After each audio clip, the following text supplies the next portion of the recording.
Good evening and welcome back to Municipal Auditorium in downtown Kansas City, Missouri, the site of Week 3 in the Arena League as the Goats and the Woo for the second week in a row go head-to-head, this time in Kansas City. As always, welcome in Dylan Funk alongside Aaron Feely. Glad everybody could be with us this evening. Aaron, so far, Week 3, we've got 2 in the book so far.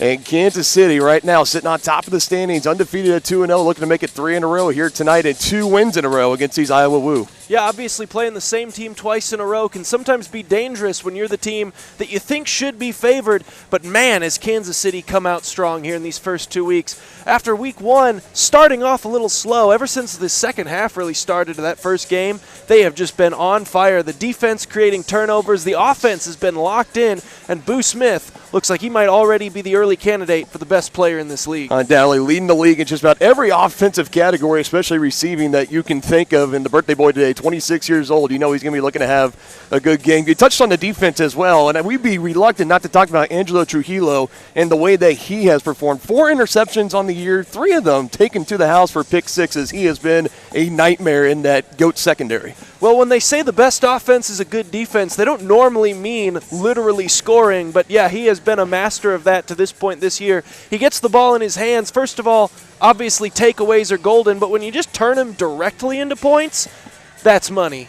He had the one in Week 1 right before halftime. There was another kind of right before halftime last week as well that he took for a pick six. The big question today, though, it's going to be coming in at quarterback for the Goats. Week 1, it was Rakeem Cato, the player out of Marshall University. He had a great game. Last week, it was Hollins that stepped in for him. He also had a great game. Both of them are active tonight. So for the Woo, kind of had to study a little extra hard this past week, as you got to prepare for Hollins for what you saw last week, but also prepare for Cato, who you didn't see last week. Yeah, obviously that creates an air of mystery, which is great. Once again, based on that familiarity that kind of gets bred, especially in a smaller league like this, but playing the same team 2 weeks in a row, you love to have any wild card you can get in your back pocket. That's what they got at quarterback this week.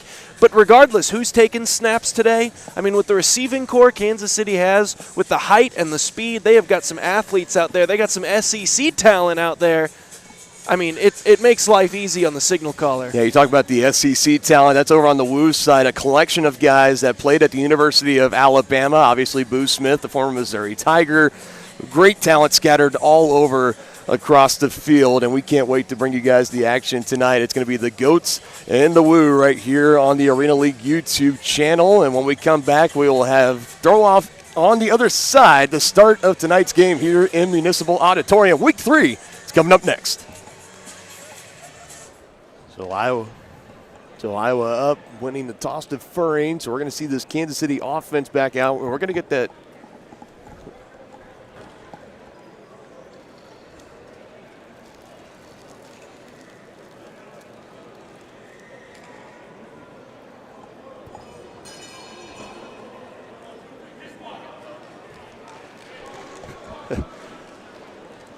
Again, this Kansas City offense, we're going to be seeing them first. And, Aaron, the question's going to be answered for us that we were just talking about. Is it going to be Rakeem Cato or is it going to be Josh Hollins out at quarterback? Both on an active roster. Both were introduced in the starting lineups. And another one, a surprise one, coming down to the wire as coming into this week.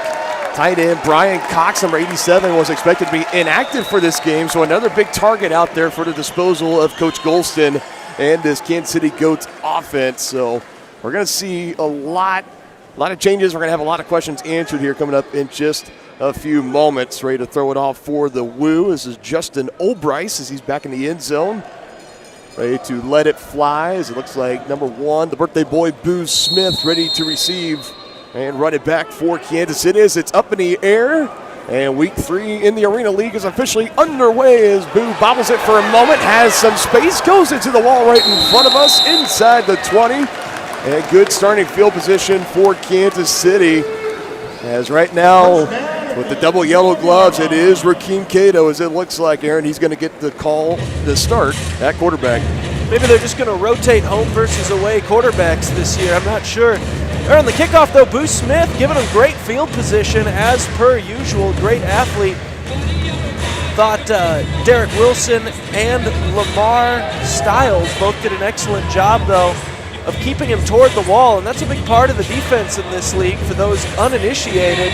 That wall basically serves as the sideline, but you have to really crash them into it. You have to stop their momentum along it and touch them. Untouched along the wall, you're still live, baby. Yeah, one of just the many minute, slight rule tweaks and changes to traditional arena football. As we're waiting the official snap, it's going to be Pal Deppy ready to snap it back to Rakeem Cato. As the officials get it set, chain gang ready to go. It'll be 1st and 10 at their own 21-yard line. Good field position off the return from Booth Smith. And the first pass of the game is caught by Harden as he makes his way just past midfield. We'll see where they officially mark him, as the Goats will start out with a short passing game to get this one started. Yeah, and obviously you can already see some wrinkles being added in for those that watched week 1. Goats didn't really use a whole lot of high motion in that first week, and here we go. They start off with it and get Harden involved early. Cato to throw again, 2 for 2. Good start for him after missing a week. Boo Smith dancing around, almost had it poked loose from behind. Still able to hold on for it. Minimal gain. And still 2 more downs to work with just past midfield for Kansas City. Yeah, and that's one that'll drive coaches nuts. I mean, he catches the ball. Again, he's one of the best players in this league, if not the best. Catch that one, though, and just turn upfield, lower your shoulder. I think you're getting the first down there. Tried to do a little too much, and they're going to face a 3rd down. Everybody on the line of scrimmage here. Cato, the lone man in the backfield, faces pressure and throws it. Looking for Harden, and had it for a moment and knocked away at the last second. I believe that was Rodrigo DJ Lewis, the former Crimson Tide player from Alabama, that knocked it loose. Yeah, and you can see right here the pressure comes early. It's a perfect throw, though. James Harden's just got to reel that.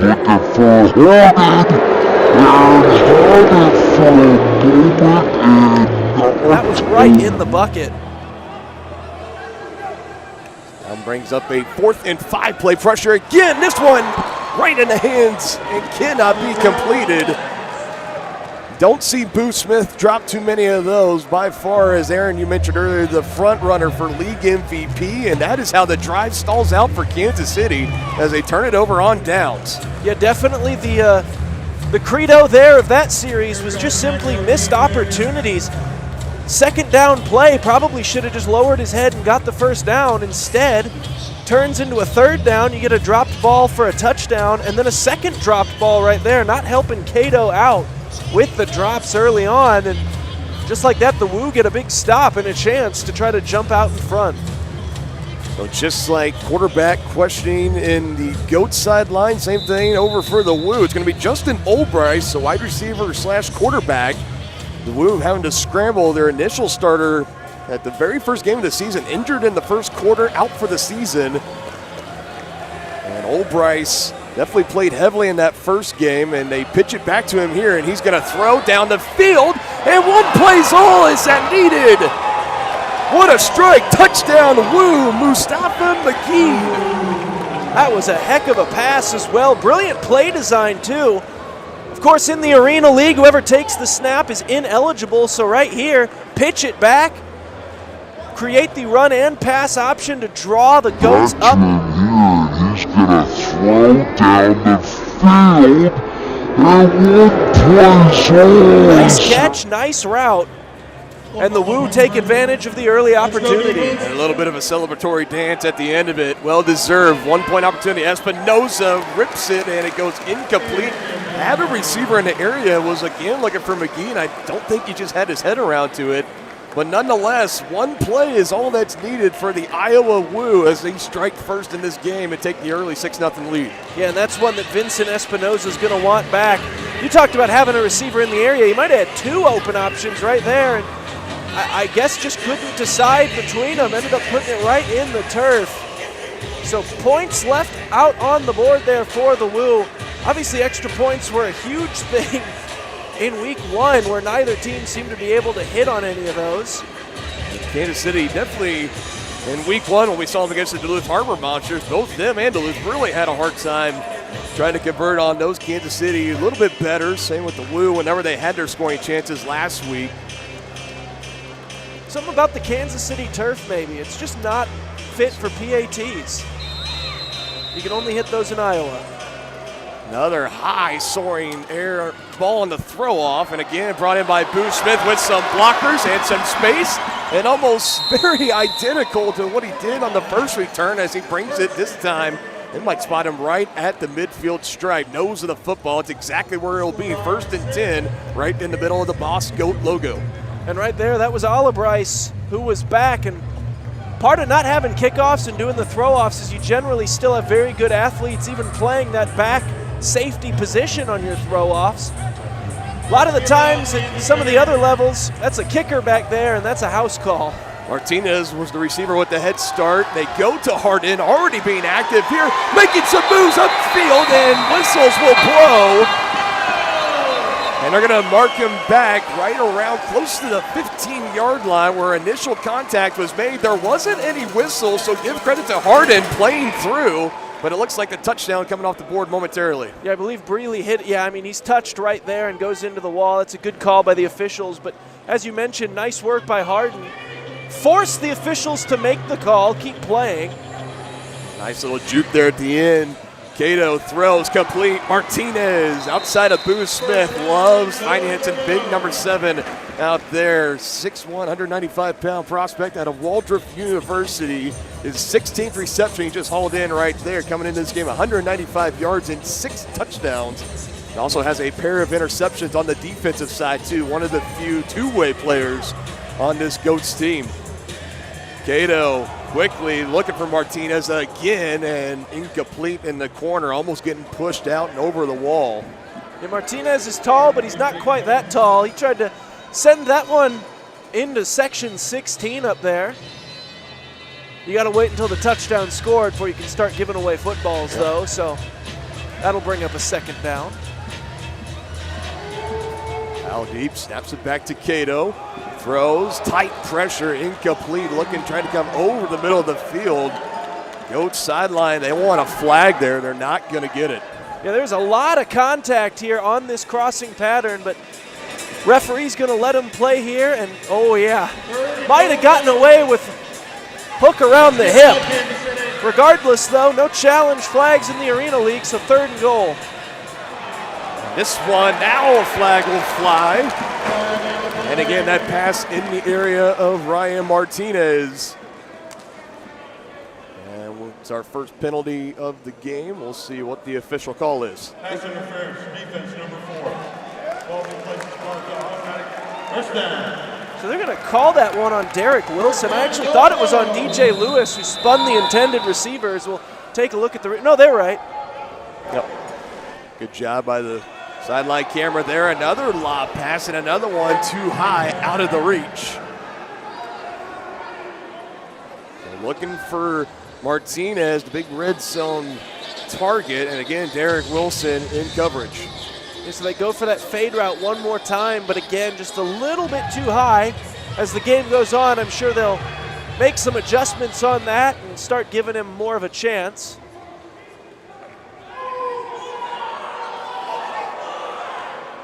Cato throws it over the middle. Contact again and a flag again. This time looking for Boo Smith. We'll see who they call this on. No. Martinez gets it? Yeah, Martinez managed to survive the wall. We'll take a look here at the replay. Instant pressure in his face. So there it was. They're finally able to connect to the 6'1" Martinez in the back of the end zone. They went to the center of the end zone this time. Penalty was against the defense. No and 1 in Arena League, but nice job holding on to the ball, surviving the wall, which can sometimes be the best defender out there. And now an extra point separates him from the lead. I was thinking initially maybe when he made contact with the wall, it bobbled loose and incomplete, but nonetheless, works out for the Goats, trying to take the lead. This one caught. Martinez letting his defender hear about it, and he gives the Goats a 1-point lead. Yeah, that was over Derek Wilson, who's been covering Martinez this whole drive, and he had some choice words for him as the Goats take the lead. It's going to be 7-6. Again on Wilson. That's going to be a back and forth to keep our eyes on as this game goes along. Just the answer you want to see if you're Coach Golston in Kansas City after a very rare turnover on downs near midfield on the first drive. Then the Woo take over one play later, and they're able to score on the touchdown on the strike from Olabrice to Mustafa McGee. And a good, solid drive taking advantage of some Iowa Woo penalties, and it ends in a Ryan Martinez touchdown and 1-point conversion. So obviously Kansas City has nipped some of that extra point bug that plagued them a couple weeks ago here on this field. That was a big part, especially in the second quarter of last week's game between these two for the Woo. They were plagued with a lot of penalties, turnovers as well. Kansas City capitalizing there. This one deep into the end zone, bringing out Marcus Pierce, the former Tennessee Volunteer, who makes a move past the 10, shoulders into the 15. Flag comes flying in all the way from the back judge. And a pretty decent return, and we'll see what this call is down on the field. Might be bringing them back. Yeah, and the back umpire, or the head referee, back toward the end zone, dropped a flag as well. Number 21 return team. Half the distance to the ball. First down. Jermaine Breeley, the former Pitt State Gorilla, guilty of the block in the back there. And it's those little things right there. Good catch again by the camera crew. Those little things, when you're coming into Municipal, you got beat by this team last week, 91-56, and it's a 1-point game right now, and a big return like that from Pierce out of the middle of his own end zone, and just to have it negated by that block in the back, you got to find a way if you're the Woo to try to clean up on it. So now facing a long field ahead of them, takes them from, instead of at their own 20, going to start at their own 3 here, and it's just those little things, although, I mean, to be honest, he probably wouldn't have made it out to the 20. That was one of those, sometimes you get those penalties where you just think, oh, what are you thinking? You're behind the play. It didn't matter. Why are you? That was not one of those. I mean, that was a tackle saver right there. So fair enough. Referees caught you this time. Going to back them up toward their own end zone. And so you're going to have to be real careful here, especially with quarterbacks not being allowed to run. You're going to have to be very, very careful taking these snaps out of your own end zone. So we saw Olabrice on the one play scoring drive for the Woo. Now we will see Vincent Espinoza step in, number 12 for the Woo at a Lincoln University. As he'll throw it here and knocked loose at the last second. No surprise, Ben Thomas out of Truman State came flying in and knocking that one out of the hands of Justin Brown as it goes incomplete. Yeah, Justin Brown out of Maryland, he's a big boy out there. Not easy to get the football out of his hands with pure contact, but nicely done by the Goats defense. Espinoza over the middle, incomplete. Flags fly. He was looking for Marcus Pierce Jr., who just had that return on the throw-off negated. Now we'll see what the call here is. Espinoza running to his left, trying to throw back across his body towards the middle. Very fortunate there. I can't believe they're taking that. I would have to assume you decline it and just take the loss of down. It's a 1-yard penalty, but they're going to back him up and repeat second down. Yeah, I'm quite surprised right there with you on the shadow of their own end zone. And now this Kansas City crowd starting to get loud, get behind their team. I am honestly shocked that they're not declining that penalty. Espinoza will be taking the snap almost in the tunnel. Rolls out to his left, throws near the wall, complete, wrapped up right there. Close to just past the 10-yard line.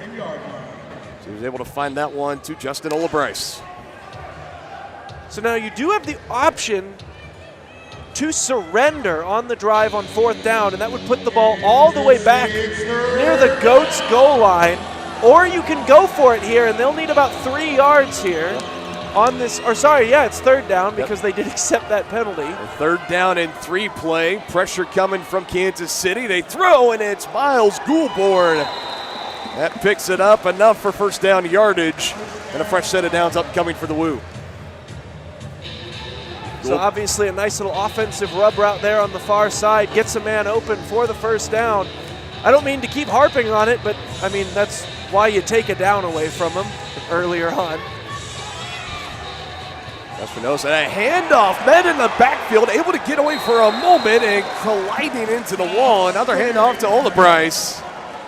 Does not go very far. That's a good job there by the Kansas City Goats rallying to the ball. I believe that was number 16, Trujillo, who we talked about in the pregame, who got over there. It was great initial penetration, but then Trujillo came in to finish him off up against the wall. Loss of about 2 or 3 on the play. Nicely done by the Goats secondary. 2-yard loss, now 2nd and 12. Trujillo first to make contact on Olabrice, and a timeout will be coming here for the Woo. Head coach Mook Zimmerman. Play clock was winding down. And first quarter, it's already been riddled with a few miscues for the Woo. Not wanting to have another one there. In the middle of a 7-6 ball game, 3:03 still to go here in the opening quarter. And 2nd and 12 will be coming up next. We talked a little bit about the Woo and their quarterback predicament. As you go back to their preseason game that they played before the season opener back on May 25th when they lost their starting quarterback. That they initially had to go out and bring in Vincent Espinosa, 6'4", 205 pounds, out of Lincoln University and from Madera, California. He's a 2-time champion in college, playing at West Hills College and Lincoln University. He also threw for over 1,200 yards and 8 touchdowns in his final season with the Lincoln Lions, and rushed for over 300 yards and did have that 1 rushing touchdown. He's been around the Arena League a lot. Teams with the Salina Liberty, the Billings Outlaws, Tulsa Oilers, and the Oregon Black Bears, just to name a few.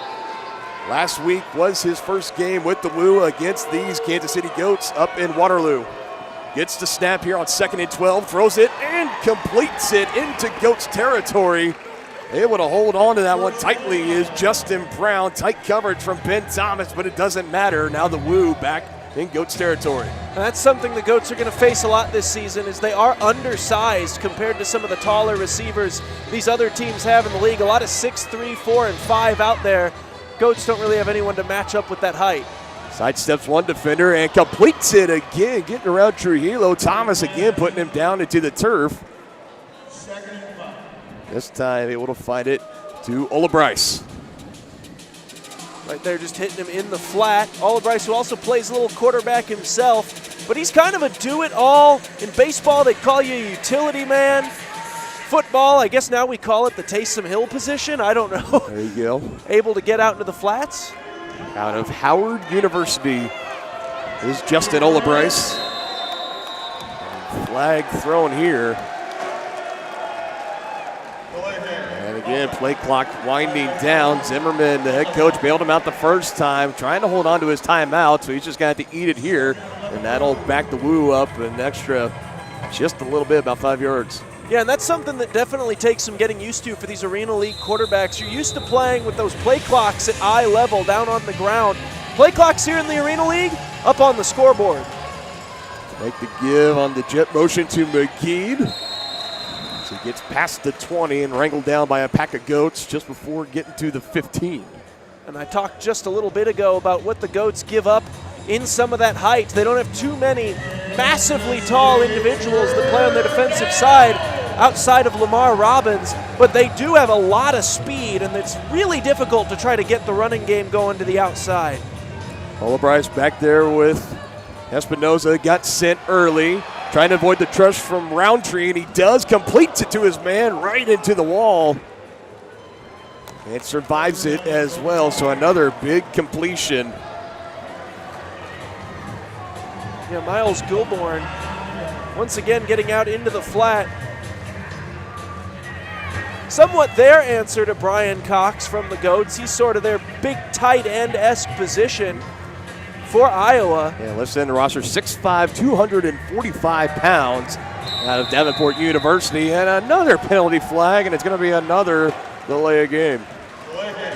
That might be part of why the Goats really don't utilize as much motion as a lot of the other teams in this league. It's so tempting with the altered rules. You want to take advantage of all of them, use all these incredible shifts that are at your disposal, but a 20-second play clock sometimes you outsmart yourself there. You end up going backwards. And you can see it on the screen. This play clock is running right now, and the Woo are still kind of huddled around Coach Zimmerman trying to get something figured out as it's approaching 5 seconds.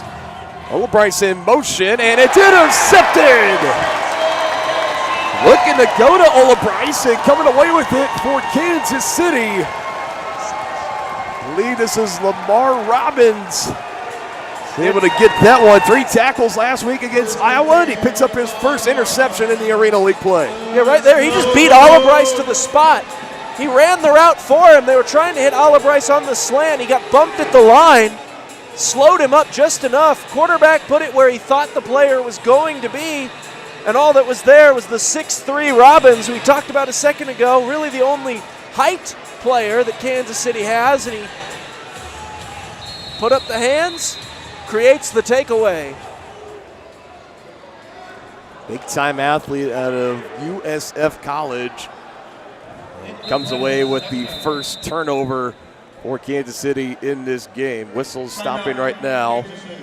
And the Goats will spend their first time out here, 25.5 seconds. Low-scoring affair so far, 7-6 right now. Again, these two teams faced off last week. The Goats picking up the win, 91-56.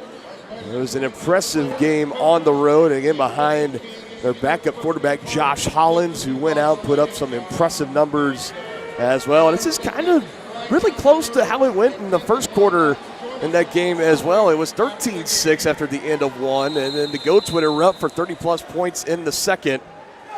We'll see if they can do it here. Cato might have got somebody to come across early. No flags yet as it comes near side into the wall, and brought down is Martinez. And the Goats a little bit fired up about that. Looks like that's number 60, Rob Powell DeP. He is absolutely livid that wasn't called encroachment, but they'll pick up the yardage. And the quarter will end. They did not get the play off before the horn sounds, and that will do it. There is a late flag, however. I think this time they might have gotten him for that encroachment.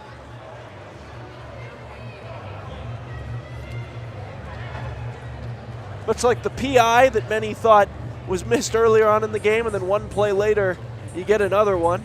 Looks like we got a make-up encroachment here. We have an offside defense. Other penalty, first down. Please put 0.2 on the clock. So we're going to put 0.2 seconds up on the clock right now. So that's going to give Kansas City one more chance to look for a big explosive play to wrap up this first quarter of action in a game where Kansas City holds a 1-point lead. Smith in the backfield, now sent in motion by Cato, and he gives it right back to Boo.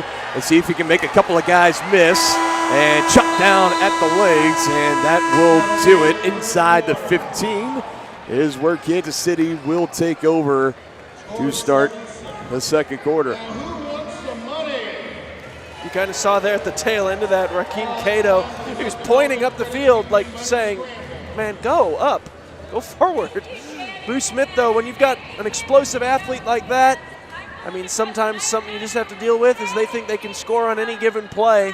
Right there, he was trying to make magic happen, and they rallied on the Iowa side. Again, the leading receiver in the league by far is Boo Smith, 251 yards coming into this game, tops in the league.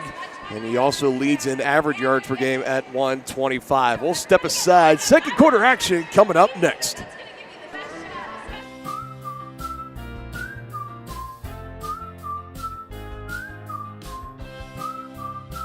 Hello, I'm John, a coach here at Blue Beetle Pest Control. Why choose Blue Beetle for your rodent control? Because good control starts with a good investigation. Blue Beetle technicians will search high and low to find entry points and a solution to your furry little problems. Call Blue Beetle Pest Control before rodents move into your house and get comfortable. Thank you. Blue Beetle's the best. 816-333-PEST.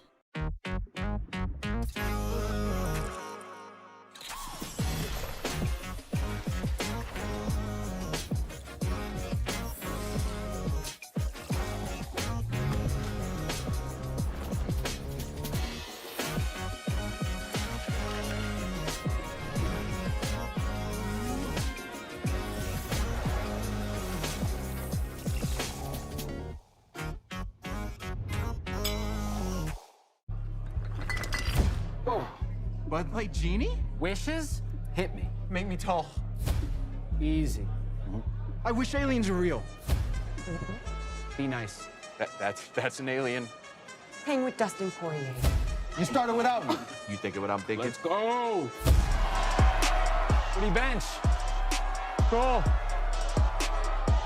You and I should get in there. Is that funny? Mom! Stop! Winnie! Gross, I don't want that. Stop stealing.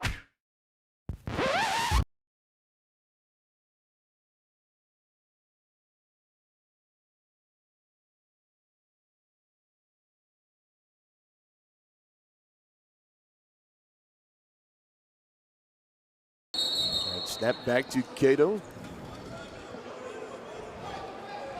And yeah, getting a little bit of a head start there. Start of the second quarter here. Goat 7, Woo 6. Second down, 10 to go. As the Goats take over right now, 2nd and 10 at the 16-yard line. Martinez in motion, going to the top of the screen. Cato ready to receive the snap from Powell Deppy, and he does. And our first shot of the game for Boo Smith, and it falls incomplete. Going that right at the hip is Chris Herring out of Florida Atlantic University. Yeah, Herring step for step with him down the field. A lot of contact at the end of the play, but that one was well beyond the point of catchable. So nice job by the officials keeping the flag in the pocket, but right off the bat here in the second quarter, they try that first shot, try to stretch the field, and now we got a 3rd and long. 2 downs to try to make it up. They go far side into the walls. Martinez again has been active in this game already. Does have the lone receiving touchdown and 1-point conversion for Kansas City. And another 4th down play. Kansas City 0 for 1 on the day here so far in 4th downs. They're probably going to need about midfield here. I think they got him offside again. Free play, and Cato says, go deep, everyone. And he does, looking for Martinez, just out of reach. But again, the flag is not really going to matter. It was a free play. A good heads up from Cato and the rest of this receiving core as yet another mistake for Iowa. Won't be quite enough for the first down. They'll still need about 1 or 2 yards here, but was a nice job by Cato switching up the snap count, getting them offside, and then, oh man, the opportunity was there. Ryan Martinez had his man beat in the end zone. Cato just a little too much on it. So now we'll see if they can pick up 2 here. Might as well give him a go at that hard count again, too. They've been jumping on it early in this one. This one over the head of Cato, able to run it down. It's 4th and 2, and he just has to get rid of it. And again, the Goats will give the ball up on 4th down. That one, however, just the bad snap. It was well over his head for Brian Cox. Yeah, Cox hadn't played much today. He was a last-minute addition to the active roster. They had been using Powell Dupuis to do most of the snapping today, but they wanted Cox for his receiving prowess out there for the 4th down. And unfortunately, that was a bad time to switch up the center. He just put that one a little bit high. Cato, not one of the taller quarterbacks as it is, but man, a rough way for the drive to end. And only 6'1" in the backfield for Rakeem Cato. Woo, now another chance to take the lead. They take a shot on the first play, and that goes incomplete. Maybe was trying to look for McGee again. That is a dangerous corner to put that thing a little far. As you'll take a look at the end of the play, that's the one spot, because it's the Goats sideline where there's no wall padding. He just went right into the bleachers. Looks like he is okay though. He did get up, come back to the huddle. He'll play on this next play, but you always hold your breath a little bit when they take a tumble on one of the corners. Happy to see everyone okay after that and getting up. 2nd and 10 play. Espinoza throws, looking for Goulbourne, and incomplete. Breathing right down his neck was Kyvon Smith, number 13, making his first appearance as a Goat. Week 3 edition. And that now will bring up 3rd and 10. Looked like a sticks concept there, both sides. Hitches on the outside, little stick route by the inside receivers. So everyone was going 5 yards. And a great job by the Goats secondary. Everyone was just blanketed on that play. There was nowhere to go with it. Crowd getting rowdy again. Quick throw. Great defense Incomplete. Lamar Robbins again had the interception earlier, and a big pass breakup is going to force 4th and 10 at midfield. Robbins making a strong case for the player of the game thus far here in the first half. A couple of huge defensive plays for the Goats today. And now 4th down and 10. Chance to get the ball right back for their offense after the poor snap. Got to hurry up here, 1 second, and they do get it off. Pressure from Roundtree. Espinoza to the end zone, oversails it, and incomplete. And now the Goats get the stop on defense, and the offense will take over in great field position. That was just absolute blanket coverage. Everyone had a Goat in their hip pocket. They tried to take it deep, but Trujillo was just all over the intended receiver down there. That's been a huge strength of this defense to this point on the year. Their secondary is just so athletic. They're tough to shake. And we saw it on that series big time. Every receiver on seemingly every play was just blanketed. 1st and 10 play. Cato over the middle, caught. Prince Shinola gets his first reception of the game, brought down quickly. So even with the snap, they'll keep Cox out there at the center position. They value his receiving threat. He's a great tight end, as long as he gets those snaps down. Double team on Darren Lake. And now there it goes to Brian Cox. Only had 1 reception last week against Iowa, and he gets his first reception here. This is a good, steady drive forming right now for the Goats, looking for their second score. Yeah, they were trying to get something going down the field. 3 vertical receivers on the play. Nothing broke open. Cato again, all sorts of time. Penalty markers are down. Open in the end zone. Touchdown, Kansas City. Put Shinola. Yeah, and Shinola was held too, so we're going to get second time today that the Goats score a touchdown on a play they were going to get a penalty from anyway. So I guess that's just the secret. They need to be held or interfered with first, and then they've got those stickies. But right there, Shinola manages to shake his man after getting grabbed, and the Goats will extend their lead. And all sorts of time for Cato, and just a blank space in the end zone as he finds Prince Shinola. 13-6 ball game now. Going for one again are the Goats, and this time it goes to Booth Smith. And a souvenir tossed up into the arena. 14-6 now. Kansas City grows onto their lead. Nice rub route there from Kansas City. 2 guys crossing from the right side, and then Booth Smith comes from the left. You'll see it on the replay here.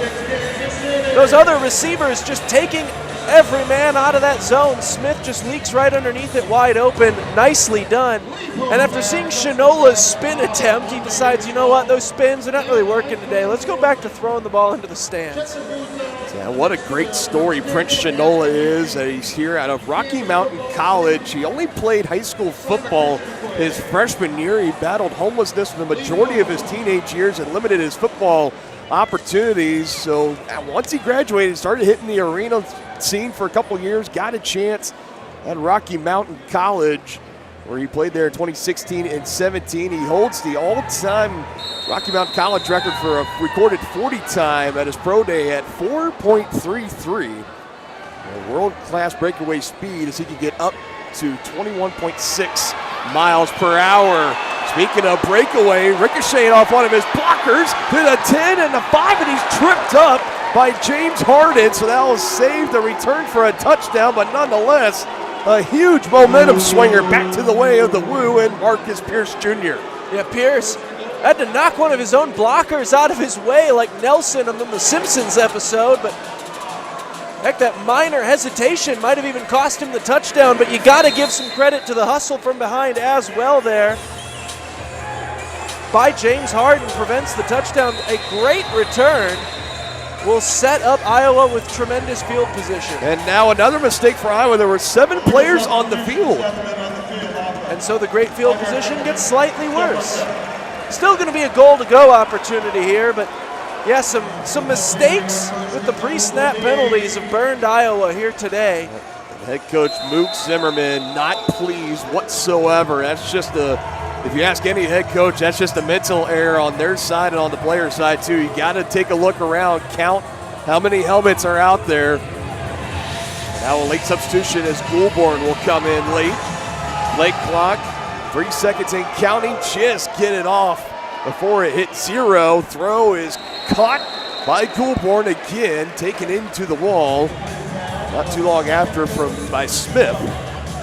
So able to make up the penalty yardage there with that one. Goulbourne, again, he's been a monster in those flats.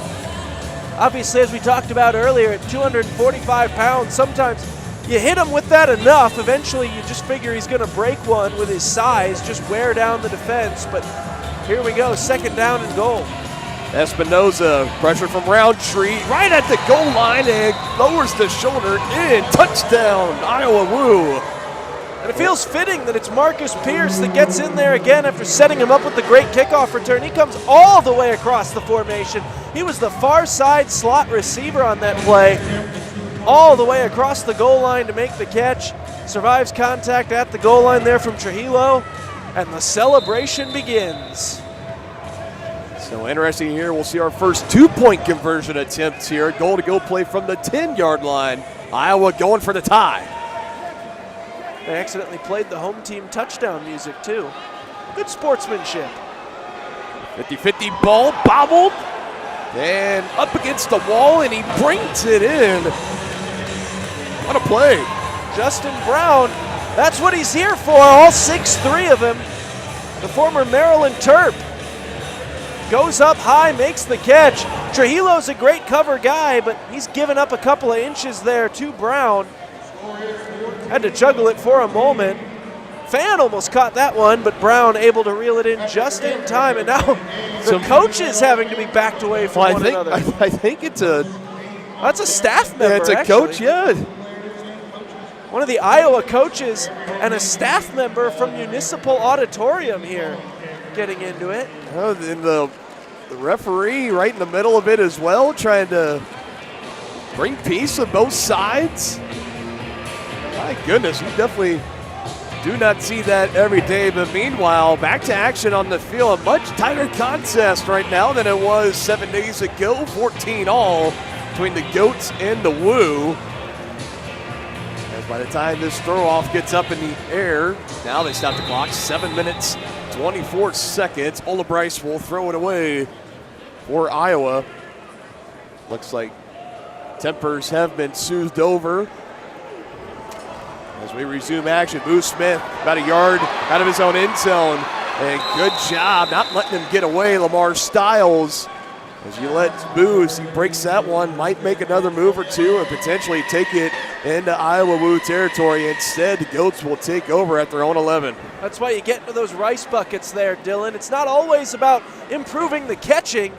Sometimes, I mean, he showed off the hands there, just holding on to Boo Smith's jersey and then able to come back and finish off the tackle. That might have saved a huge return. Another high step. Cato brings it in. Smith over the middle.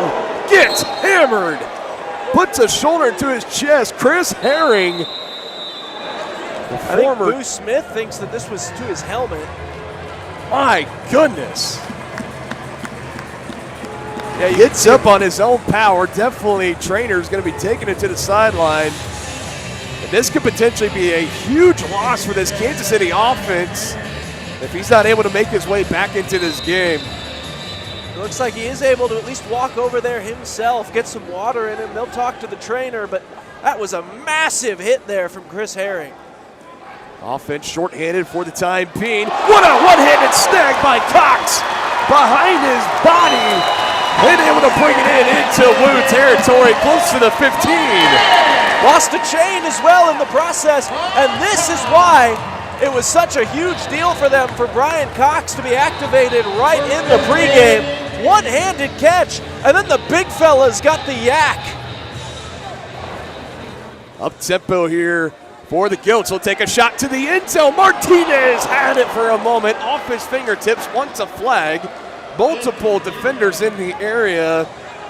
Chris Herring again off the big hit from Boo Smith. Was one of the guys in coverage.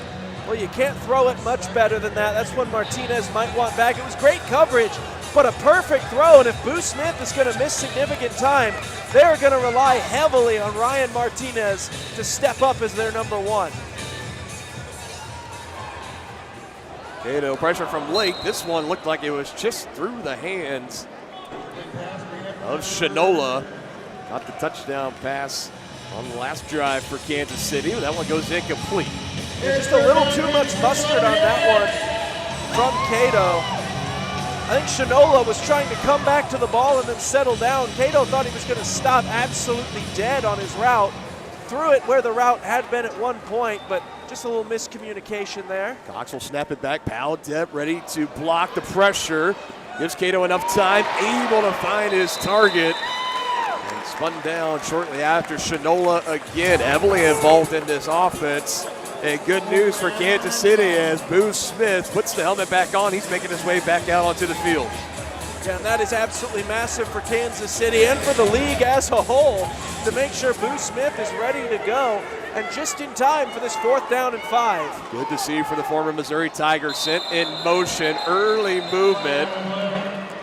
Whistles will stop action for the time being. This is a big play here, 4th and 5.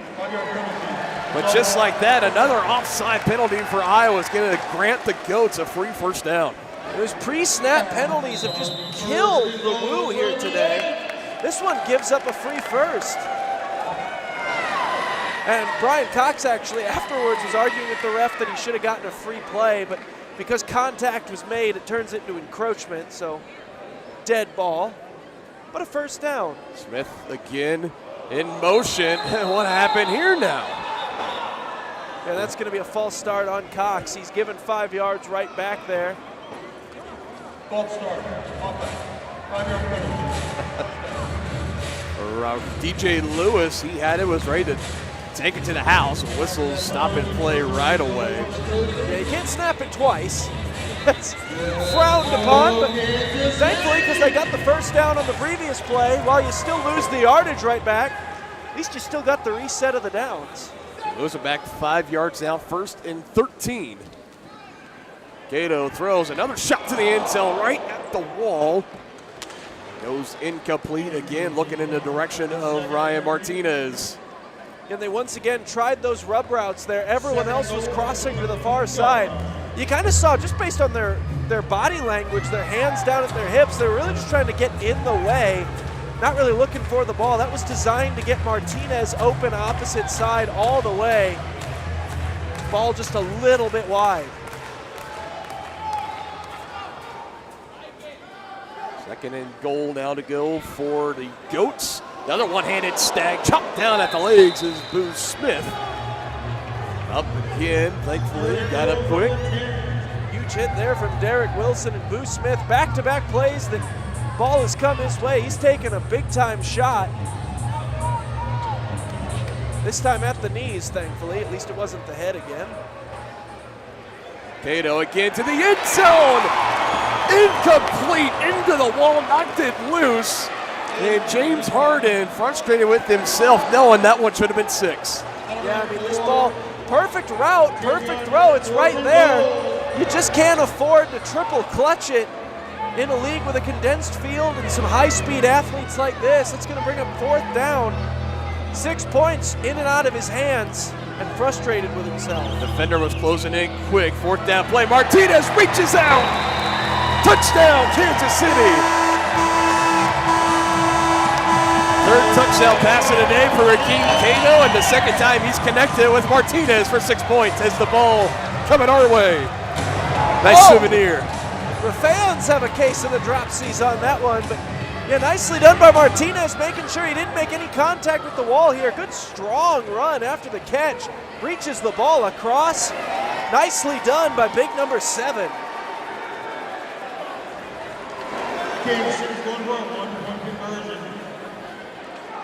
Just a 1-point conversion here for Kansas City, trying to make it 21-14. All right, Cox, the tight end, is going to snap it back.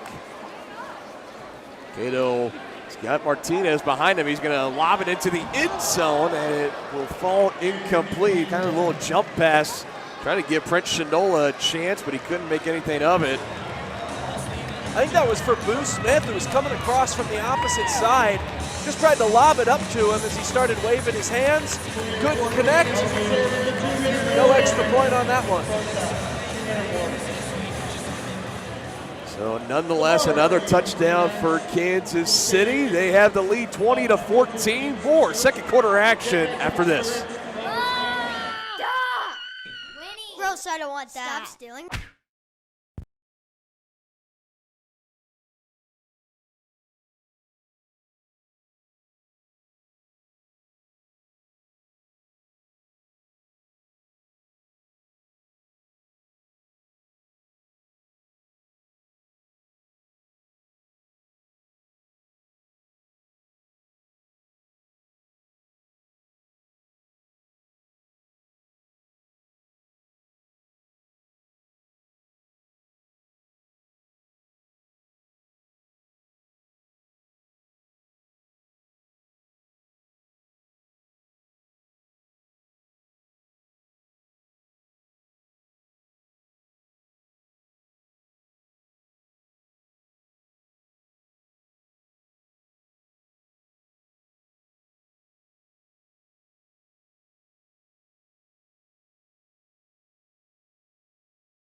Welcome back to Municipal Auditorium, downtown Kansas City. Dylan Funk, Aaron Feely's been on the call with you. An exciting one so far, 20-14 to score at halftime. And Aaron, two sides of a different coin here, man. 1 week ago, it was pretty much the route was on at halftime. Kansas City, a huge lead. Now this time around, you're still leading. You're up by 6. And I think after that last goal line stand, in that Goats locker room, you got to be fired up. And if you're on that Woo sideline and in that locker room, you just got to be palms on the head right now. How did this happen?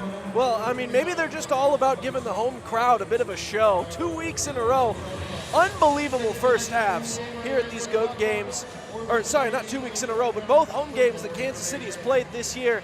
Goal line stands of sorts on the final play of each half. Back in week 1, a pick 6 that gave them the lead, the only lead they had in that entire first half. Ended up turning that into a huge swing of momentum in the second half. Obviously here today, holding on to a 20-14 lead. Iowa's going to get the ball to start this second half. So if Iowa manages to score there, you're looking at a chance to pull a Belichick, so to speak. Score to end one half, score again to start the next half. Deny them at the goal line. And we got to talk about the decision there, Dylan. I think you and I were both a little perplexed with 10 seconds left to go and no timeouts, to go straight to your gut run play right off the bat. I think definitely, personally, I mean, you got to at least try one pass in there, right, to try to get a couple of plays off there. But no, they went right to it. And credit the Goats being ready for it, bottling it up right off the bat. That second surge wasn't able to get in either. Huge job there from Kansas City. Nicely done by their defense. Yeah, it was Roundtree that was in there, cutting them down at the legs and the waist. Ben Thomas was also in there as well, and a whole bunch of pack of Goats keeping them out from going across. But definitely it was interesting because I think if you have a timeout to spare there, why not? Give it to the former Tennessee Volunteer, try to push it up the middle. If it doesn't make it, you could call the timeout. But the fact that they burnt their last timeout before then, you had time in the huddle trying to draw something up. I'm just like you. I'm surprised they didn't go for a quick pass, maybe something down the line or a 50-50 ball. But nonetheless, they got to live with it now. Let's talk about the Goats, however, on offense. We didn't know exactly who was going to be getting the start at quarterback coming into this one. Was it going to be Josh Hollins? Was it going to be Rakeem Cato? It's been Cato's game so far, and it's been a good one so far. 3 touchdown passes, and he has looked every bit as sharp outside of there's a high snap or anything like that. But as far as everything that he could control, it doesn't look like he's missed a week. That's what I'm getting at. No, and I mean, he's really only had a couple of throws that were offline. His stats are even going to be a little bit misleading because there's been a couple of huge drops in this football game. That first drive was a killer for them. Had 3 drops in 3 consecutive plays. That was big. A couple of dropped touchdowns, some miscommunications. I think they'll be able to shore that up as they move forward, not just in the season, but even here in the second half. The Goats have been unbelievable in second halves this year. They've really closed out games well. I expect that they'll do it once again here in this second half as some of the festivities are going here at halftime. Got tennis balls flying over us as we're talking all right over now. the place. But yeah, I mean, as all-encompassing as these tennis balls seem to be, that's also been kind of how their defense has been here in this first half. That secondary, they haven't dropped back a step since week 1. I mean, ever since they got their flow going in the second half of that first game, they've just been blanketing guys out there. Once again, the defense has been great. You talked about it in the first half. I mean, this is kind of a low-scoring game for this league. It's been all offenses through the first 2 weeks. Here today, it's been the defenses that have kind of had the advantage, capped off with that great stand there, Dylan. Yeah, Kansas City had 91 points in that game last week, sitting at 20 right now. It's a tight one, 20-14, Goats leading the Iowa Woo. When we come back, we'll talk more about both sides, kind of recapping what they need to do better for the second half and more. Be back in a second. Hey, grab me one too.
Coach, Jake from State Farm.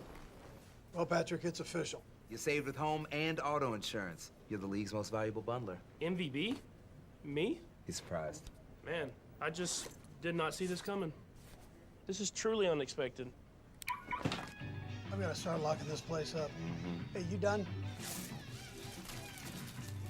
Bundling, just another way to save with the personal price plan. Like a good neighbor, State Farm is there.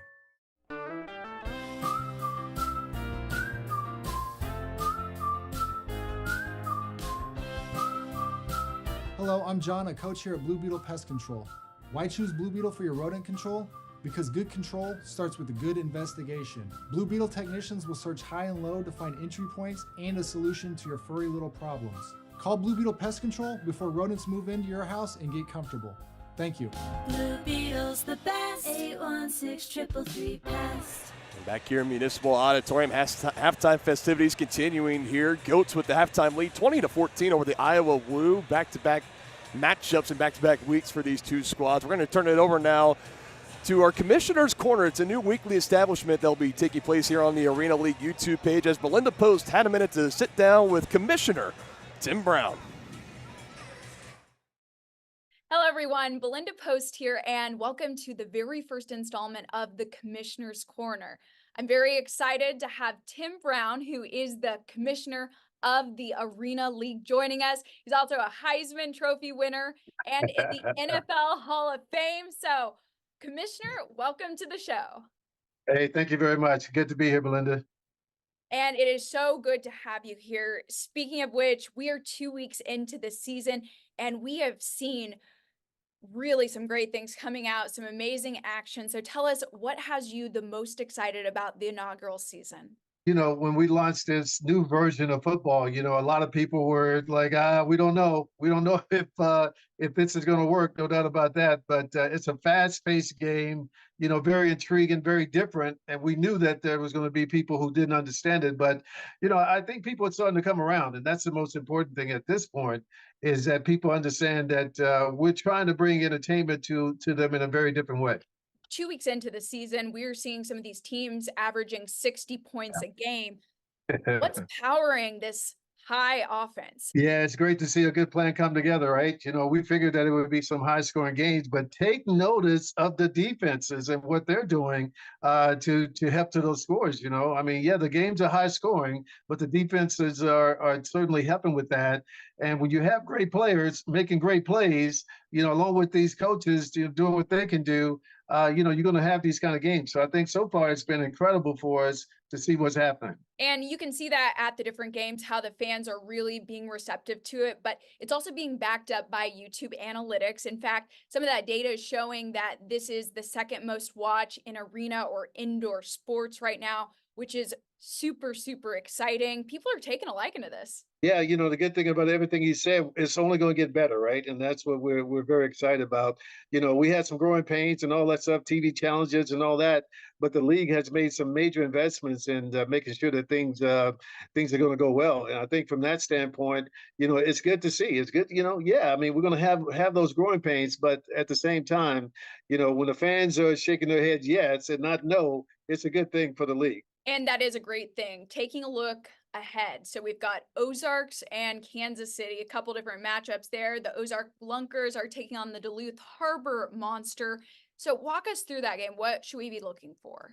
Yeah, you know, the Ozarks, man, you have to be careful with them. They got some high-powered offensive guys up there. Certainly, it's going to be a great football game. You know, when you look at Duluth and everything that they're doing up there, you know, solid coaching staff, solid players who are making great plays. You know, you just never know. You know, one bad play and the game could be turned around and go another way. So looking forward to a great game, no doubt about it. And then we're also going to see the Kansas City Goats take on the Iowa Woo. What do you think we should be looking for there? You know, my good friend Christian Okoye, you know, is one of the owners there, but he was a running back. So I'm trying to figure out how he come up with this great passing game that he has right now with his team. So I mean, they're doing this thing at a very high level, and I tell you what, we're gonna have to be careful. Watch this team very closely because they could be one of the favorites to win it all. And then when we take a look maybe about expanding in the future, a couple expansion teams are in the works, one of them with Wisconsin, the other Hot Springs, Arkansas. What's the latest on this development? Yeah, we've done our best. We've, as far as the financials, make sure all that is right, and we're very satisfied with that. And we believe before the fall, we're going to be making decisions and making announcements about new teams coming into the league. And of course, you did have the press conference there, affirming a lot of those things. So, Commissioner, thank you so much for your time. We are looking forward to not only the games this weekend, but continuing on with this Commissioner's Corner. I look forward to it, Belinda. Well, thank you so much for your time. Good stuff from Belinda and Commissioner Brown. Again, Dylan Funk alongside Aaron Feely. Just a little over 5 minutes to go here in halftime. And Aaron, again, in that first half, we talked a lot about Boo Smith, right? One of the best receivers, most talented player in this league by far, just through 2 weeks. We saw him take that big hit earlier in the game. Thankfully, that hasn't slowed him down. He's still been out there. But how about the play of Ryan Martinez so far? 3 of those touchdown passes for Rakeem Cato, 2 of them have been to number 7. Yeah, and obviously early on in the game, he was guilty of a couple of those big-time drops. Definitely came back to redeem himself with, as you mentioned, those touchdowns. And when we thought Boo Smith was going to be missing some time, I mean, he took a shot from Herring there early on in that game. I mean, we were fearful that was going to be the end of Boo Smith here tonight. Mm-hmm. They were really going to rely on number 7 to really step it up there. And Martinez later on that drive ended up getting the touchdown, stretching the ball across, managing to survive the wall, strong off the tackle, making sure that he didn't make any contact with it. I thought it was very nicely done there to really show off that, hey, I can put this team on my back too. We got more than just one great receiver. And, I mean, not just that either. They've had a number of guys really step up on that offense here today. Brian Cox made one of the plays of this game. Yeah. That one-handed catch, turned it upfield, got some yards after the catch.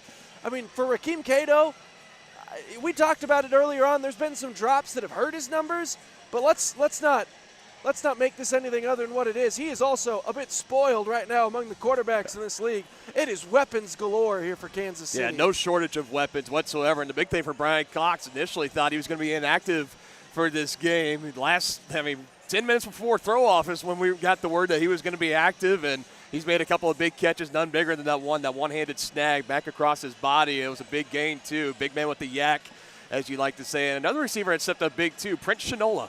Oh, yeah. Had a receiving touchdown earlier in this game, his second of the season. He's also stepped up big in that minor absence of Boo Smith as he was reeling back from that big hit. Well, you talked about his 4.33 40 speed. I mean, that's really the theme for these GOATs. They are a fast team, but that is especially what he brings to the table. One of the fastest players out there. He shows off the quickness a lot, and he certainly did when they needed him in the absence of Boo Smith. And on that touchdown, making a couple of moves, getting himself open.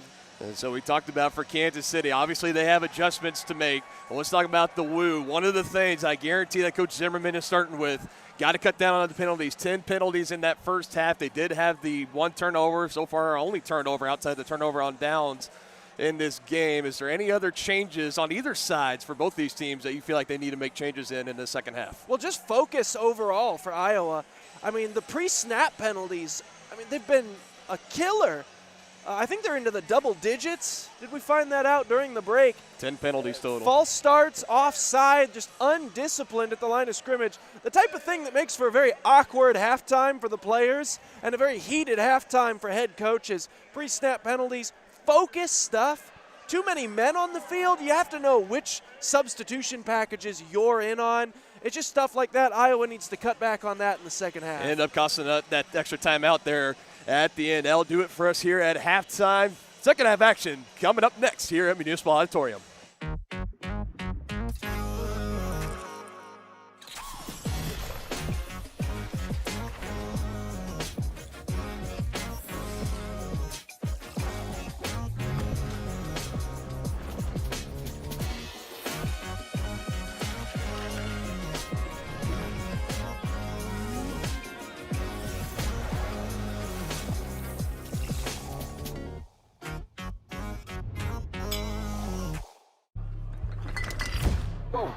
Bud Light Genie? Wishes? Hit me. Make me tall. Easy. I wish aliens were real. Be nice. That's an alien. Hang with Dustin Poirier. You started without me. You thinking what I'm thinking? Let's go. What do you bench? Cool. You and I should get in there. Is that funny? Mom! Stop! Winnie! Gross, I don't want that. Stop stealing.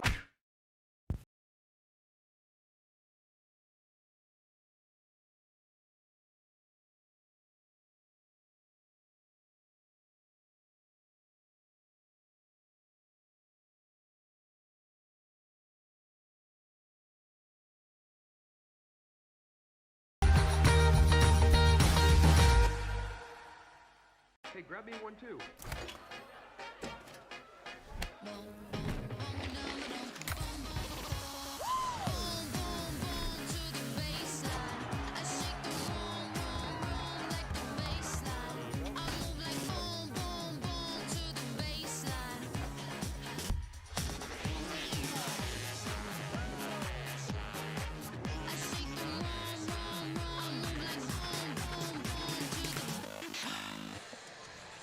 Players coming out of the halftime locker rooms fired up. Rakeem Cato and company looking to build on to their 20-14 lead over the Iowa Woo and pick up their second win in a row against Iowa and 3 straight wins to start off this inaugural 2024 season. If you want to go and look at the standings in the league right now, after 2 weeks in, about halfway through week 3 right now, it's the Goats alone up top right now, two wins, no losses. Right behind them are the Lunkers, the Ozark Lunkers, with just 1 win. They did not play last weekend, so it is only they and the Goats that are coming in unbeaten. Meanwhile, for the Harbor Monsters, also not playing last week, 0-1, and these Woo looking to avoid the 0-3 start, but have themselves in this game early right now, Aaron. It is anyone's ball game going into the second half, something you really couldn't say with a whole lot of authority last week in Waterloo. Yeah, this is a huge win in theory for Iowa to come back and keep this game this much closer, but at the same time, there's also an air of disappointment in that locker room, the way that first half ended. They will get the ball, though, to start the second half. You go down, you score right here. Everything's back to a wash. You get the extra point. You're in the lead. So, as disappointed as they likely are, a chance to make up for it early on here in half number 2. So they miss out on the chance of double dipping. That's one of the great things of Bill Belichick that he brought into the NFL, as he liked to call it, but still chance to put a drive together and take the lead, as this one is high in the air, taking it near to the back of the end zone. Pierce Jr.'s had some good returns already, and he's going to take this one. No one's going to stop him. Just like that, we are tied. Only had to wait about 10 seconds or so here into the second half. And finally, Marcus Pierce Jr. breaks one to the house. And here's a candidate for longest play of the season that'll probably last a little while. From the back line of the end zone, he actually banks off of the wall in order to make the catch. So about a 55-yard return for the score. Going to be tough to beat that one. It looks like they're going to go for 2 here in a tie game. Espinoza signaling Pierce in motion. Espinoza with the snap, wide open, just misses his man. As that was Oscar Scott, the local Kansas City kid, attended Rockhurst High School. And if he just puts that one anywhere closer to him, he probably brings that in. But nonetheless, it is still tied at 20 here to start in the second half. Yeah, huge missed opportunity there for the Woo. Oscar Scott, the snapper for the Woo. That time he just decided to leak out right after the snap. He gave one little chip block, and the Goats just didn't have anyone there to account for him. It was a great play design. It would have worked, but the throw just a little bit offline, hits off the wall, and we are tied at 20-20. So like we said, a chance to even things out after the disappointment of the first half. I mean, how about exactly evening it out on the very first play of the half? You know, it was the very first offensive play in the first half for Waterloo. They scored on a touchdown, and first play in the second half, first chance for Iowa to do something with it. A house call from about 55 yards for Marcus Pierce Jr., undoubtedly the longest return here in the very short history of the Arena League. Boo Smith looking to replicate it, gets outside and is wrangled up past the 20. Still another great return here for Kansas City.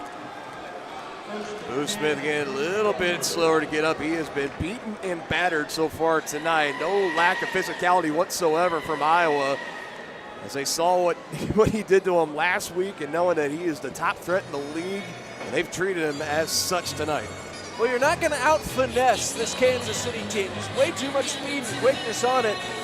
So right now, Iowa going the route of, well, let's try to out-physical them. And to a degree, it's been working. You're sitting here tied at 20.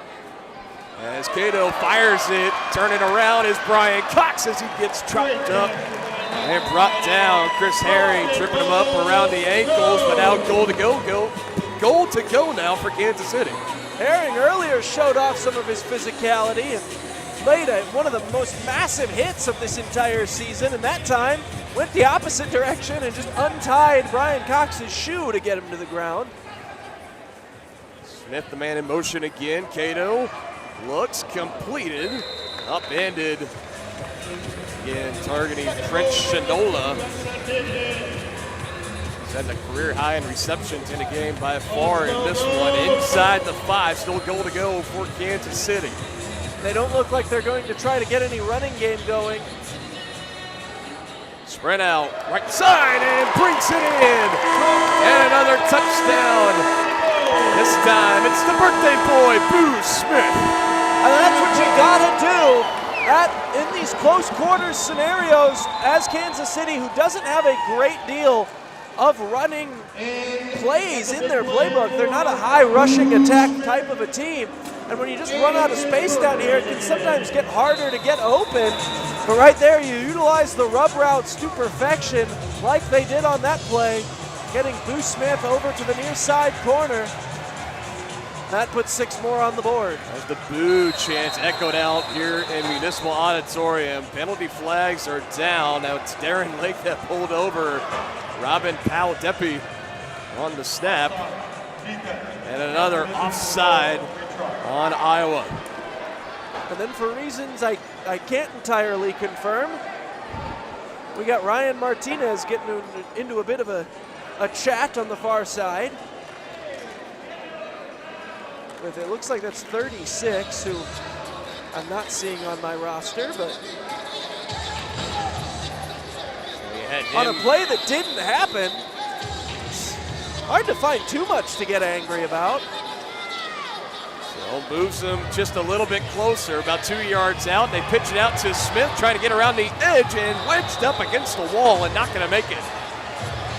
And more shoving after the play there, this time from Boo Smith, who either took exception to the tackle into the wall or to something that was said afterwards, but no flags whatsoever. Touchdown for the Goats, but no extra point. Yeah, those extra point conversions just continue to be a slight thorn in the side of this Kansas City offense, but right now they jump back in front 26-20. Boo Smith walking over to the sideline, talking with Coach Golston. Zimmerman right now just looking for some momentum here. It's felt like a game where it's been all about counterpunch and counterpunch, back and forth that we go. 11:40 here in the third quarter, still plenty of ball game to be played. So we wait for the Goats to come out, see who's going to be throwing it deep. We've seen Martinez have that honor, Trujillo also have that honor. They just gave it back to Trujillo. He's going to let it fly through the air. And again, it's the dangerous Marcus Pierce Jr. back to return. And there's no way of getting around him either in this league. Well, if he takes this one, he'll be close to about 53, 54 yards, but better coverage this time around by the throw-off team of Kansas City.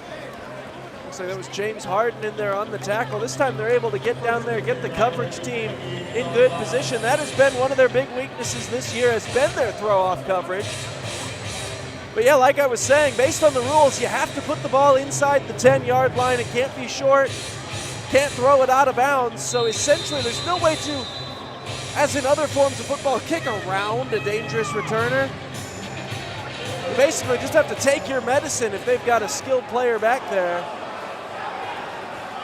Big shot on a potential free play, looking for McGee, but it's swatted away and incomplete. Coverage by Trujillo, but again, flags flying early, and I think the Goats came across. Might have also been McGee, might have been beyond that 1 yard cushion they'll give you past the line at the snap. Unbelievable play downfield by Trujillo. And yeah, that's what they call. McGee was past the grace mark on the field. Those high motions can be a risk for that exact reason. But I just have to go back to the play by Angelo Trujillo, turning his back, playing that like any DB coach would draw up for, I mean, the most perfect film you can imagine to show your guys at camp. That was it. And just having to get rid of that one, avoiding the safety. Roundtree closing in tight on Espinoza. And another souvenir to Key. Might have knocked down one of those cocktail tables in the suite, but you get to keep the souvenir after it. There is a penalty marker down on the field. Hands to the face on Kyvon Smith. Trying to go back in coverage. And penalties a factor for both teams early in this third quarter. Yeah, and that one's just a shame there if you're a Kansas City fan, because you were going to force a 3rd and long way back at their own 2-yard line. But based on the screen, they were trying to set up near side. Smith was just trying to break through that front wall, got a hand up into a face mask, and just a free pass. Bryce in motion. The snap goes back to Espinoza, gets around Roundtree, throws over the middle, and dangerous pass, but somehow coming down with it is Bryce. And I'll tell you, if he doesn't get there in time, there were a couple of Goats in the area. It might have been the second interception. And the other part of this is the only other player on his own team that was in the area there was Scott, who was the snapper, which would have made him ineligible because it wasn't 5 yards downfield. So it was a nice job there by Bryce to get to it. Bryce pitching it to Espinoza. He is eligible to run, and he will. First down and more. Back into the wall. Has some little bit of words there exchanged, but it looks like everything's all good between him and Lamar Robbins. I think initially he thought maybe, oh, come on, man, I was giving myself up and had to be reminded, well, you still weren't down, so I had to hit you. And you just get the, all right, yeah, good play, man, good play. Nothing coming of it. Yeah, 53 rushing yards and a rushing touchdown along of 32 yards last week against Kansas City. Something they went to was just like this. They would snap it back to Bryce, give it back to Espinoza, but again, I don't think they got it off before the play clock hit 0. It's going to be a debate whether or not the play clock hit 0 before on the far side there was some movement. You see Zimmerman and Espinoza trying to plead their case. Now the third official is going to come into screen here, continuing to talk about it. And it is a delay game. Yeah, at the top of your screen there on that play, Justin Brown, and I believe that was Lamar Robbins, had a little bit of movement going, which was the case that Iowa was trying to plead, is that no, Robbins touched our guy before it hit 0. Referees disagree though, and Iowa will head the wrong way. Again, when the offense was in a bit of a slump last week, they would do just this. Bryce would give it right back to Espinoza. They would get a rushing game going as Espinoza avoids one tackler, and he can run off with it again, but is chopped down by Ben Thomas. Not getting too far there. More whistles coming in. As we're going to have a media timeout here. Teams will have a little bit of time to talk things over. Still a one-possession game, 26-20. Goats with the lead. Back after this.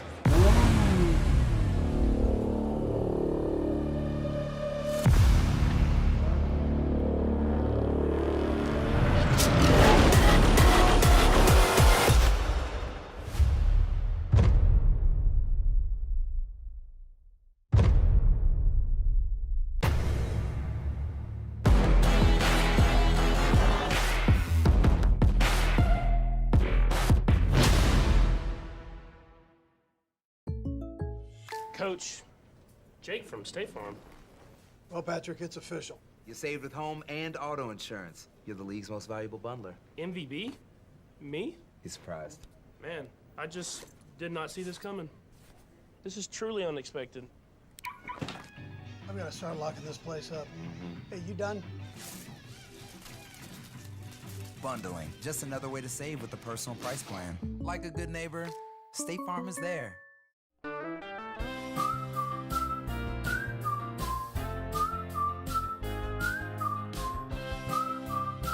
Hello, I'm John, a coach here at Blue Beetle Pest Control. Why choose Blue Beetle for your rodent control? Because good control starts with a good investigation. Blue Beetle technicians will search high and low to find entry points and a solution to your furry little problems. Call Blue Beetle Pest Control before rodents move into your house and get comfortable. Thank you. Blue Beetle's the best. 816-333 pest. Come back now. It is 2nd and 12 for the Iowa Woo, down by 6. Looking to at least tie, potentially take the lead if they can end up hitting pay dirt. Espinoza breaks the tackle again from Raucci. Plenty of real estate to run near the wall and is shoved in. It's still a very big game. Going to be close to 10 yards with the legs for Espinoza. Does a nice job here showing off the athleticism. One note, though, is right as he gets past here, you're going to see 2 different Goats players come up to make the tackle. He actually ended up having 2 guys that were just standing at the middle of the field wide open if he would have flipped it, but he still gains 10 yards on the play. In trouble again, and it's an interception! Was looking in the direction of Brown, but it came out of his hand. Ball in our area. Good snag by the fan over the railing. And it's the first INT of the game for Ben Thomas, 2nd overall for this Goats defense. Yeah, Thomas was one of the big-time contributors back in week 1, and he's got the interception here today. Huge timing as well. With a 6-point lead and now a chance to add to it. This has been what Kansas City's been great at all season, is these second halves, really stacking the points. 3rd interception on the season for Ben Thomas, and in just a little and about 7 quarters of action against these Goats for Espinoza. That's his 7th interception. He had 5 last week, 2 in this game. As Harden trying to work his way up the field. Good strong running, just shy of the 20. Looks like a Woo a little slow to get up. Showing off the shiftiness there was hard. Couple of shake and bake moves, pick up some decent yardage. Looks like we got the chain gang back, by the way. Yeah, after it was temporarily retired in the first half. An Iowa Woo player, that was DJ Lewis, but he's up on his feet, staying in the game. Whistles blow, flag thrown. It's going to be another delay game, so we definitely have seen the Woo struggle with that in this game, and now coming around to Kansas City. And again, one of the emphasis of this league is that's it. Once the play goes, they spot the ball, and it's 20 seconds and going. And I think when you're looking at it, maybe coming into the season, you think that's still, that's plenty of time, not too fast or whatever, but I don't think some realize how fast 20 seconds can go on a play clock. This is Hollins that steps in and takes a step, finds Harden underneath, bouncing off defenders, tackled from behind. Again, close to the 20, originally about where Kansas City was before the 5-yard penalty backed him up, maybe about an extra yard or so. It's still going to be 3rd down. I don't think anyone that thinks 20 seconds is a whole lot of time has ever had to try to take a play call before from the coach and get set up. Hollins to pass again, and again he finds Brian Cox, a big body target. Catches his first pass from Ryan Hollins. Cox has been very reliable today in these 3rd down situations. Once again, Mr. Chain Mover doing his job. 1st down coming up Kansas City. Cato getting a breather here right now. They're rolling with Josh Hollins out of Presentation College. Drops it here, spinning around, keeping the play alive. Looking for an option, throws, and Brian Cox again. Inside the 5, reaching towards the goal line, will be stopped at around the 2. And how big has this late game addition of Brian Cox has been as he has made it well worth it, showing out for the home crowd. Yeah, after a bobbled snap, Romo-esque, turning it into a little bit of something, puts it up tall for his big target. First and goal now, Kansas City. Yeah, I know another quarterback in Kansas City that makes those plays look routine, as that one is caught in the end zone again for Martinez. Well, Ryan Martinez has another touchdown, so you know what that means, Dylan. There's going to be some talking and some shoving after the play. Of course. But, I mean, look at that, using the full frame, going up over the top of Derek Wilson, using the hands, showing off the strong fingers, and then giving a souvenir to a fan. And a fan decided to moss another fan up in the stands, doing his best Ryan Martinez impression. Yeah, that poor fan just joins Derek Wilson of getting mossed. Down at that end zone, Hollins to throw again and wide open. That time it's Boo Smith.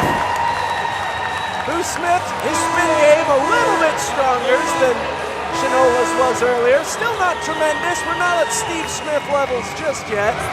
But you still get the point, no matter how good or bad the spin was. So, nicely done there. Nicely orchestrated drive by Josh Hollins. Gets his opportunity here against Iowa for the second straight week. Yep, it did not disappoint last week. 338 yards, 12 touchdowns, no interceptions last week, and he comes in his first full drive in this game against the Woo and leads the Goats down the field, hitting Brian Cox a couple of times, and a nice 50-50 touch pass to Ryan Martinez as he hauls in touchdown reception number 3 on the day. It is now a 33-20 game, largest lead so far, especially for Kansas City. Absolutely love the song choices, by the way, here in KC. As a Chicagoan myself and a Blackhawks and Notre Dame fans, gotta love the frequent use of the Chelsea dagger and the going up to Boston. Trujillo will send it through the air again on the throw-off for Kansas City. We've seen him nearly put it in the back of the end zone a couple of times and almost does it again there. Pierce Jr. avoids the tackler in the end zone, working up the far sideline, up against the wall. We'll see where they mark him down at. Inside the 15, call it close to the 16, 17-yard line, however you want to look at it. That is where Iowa will take over.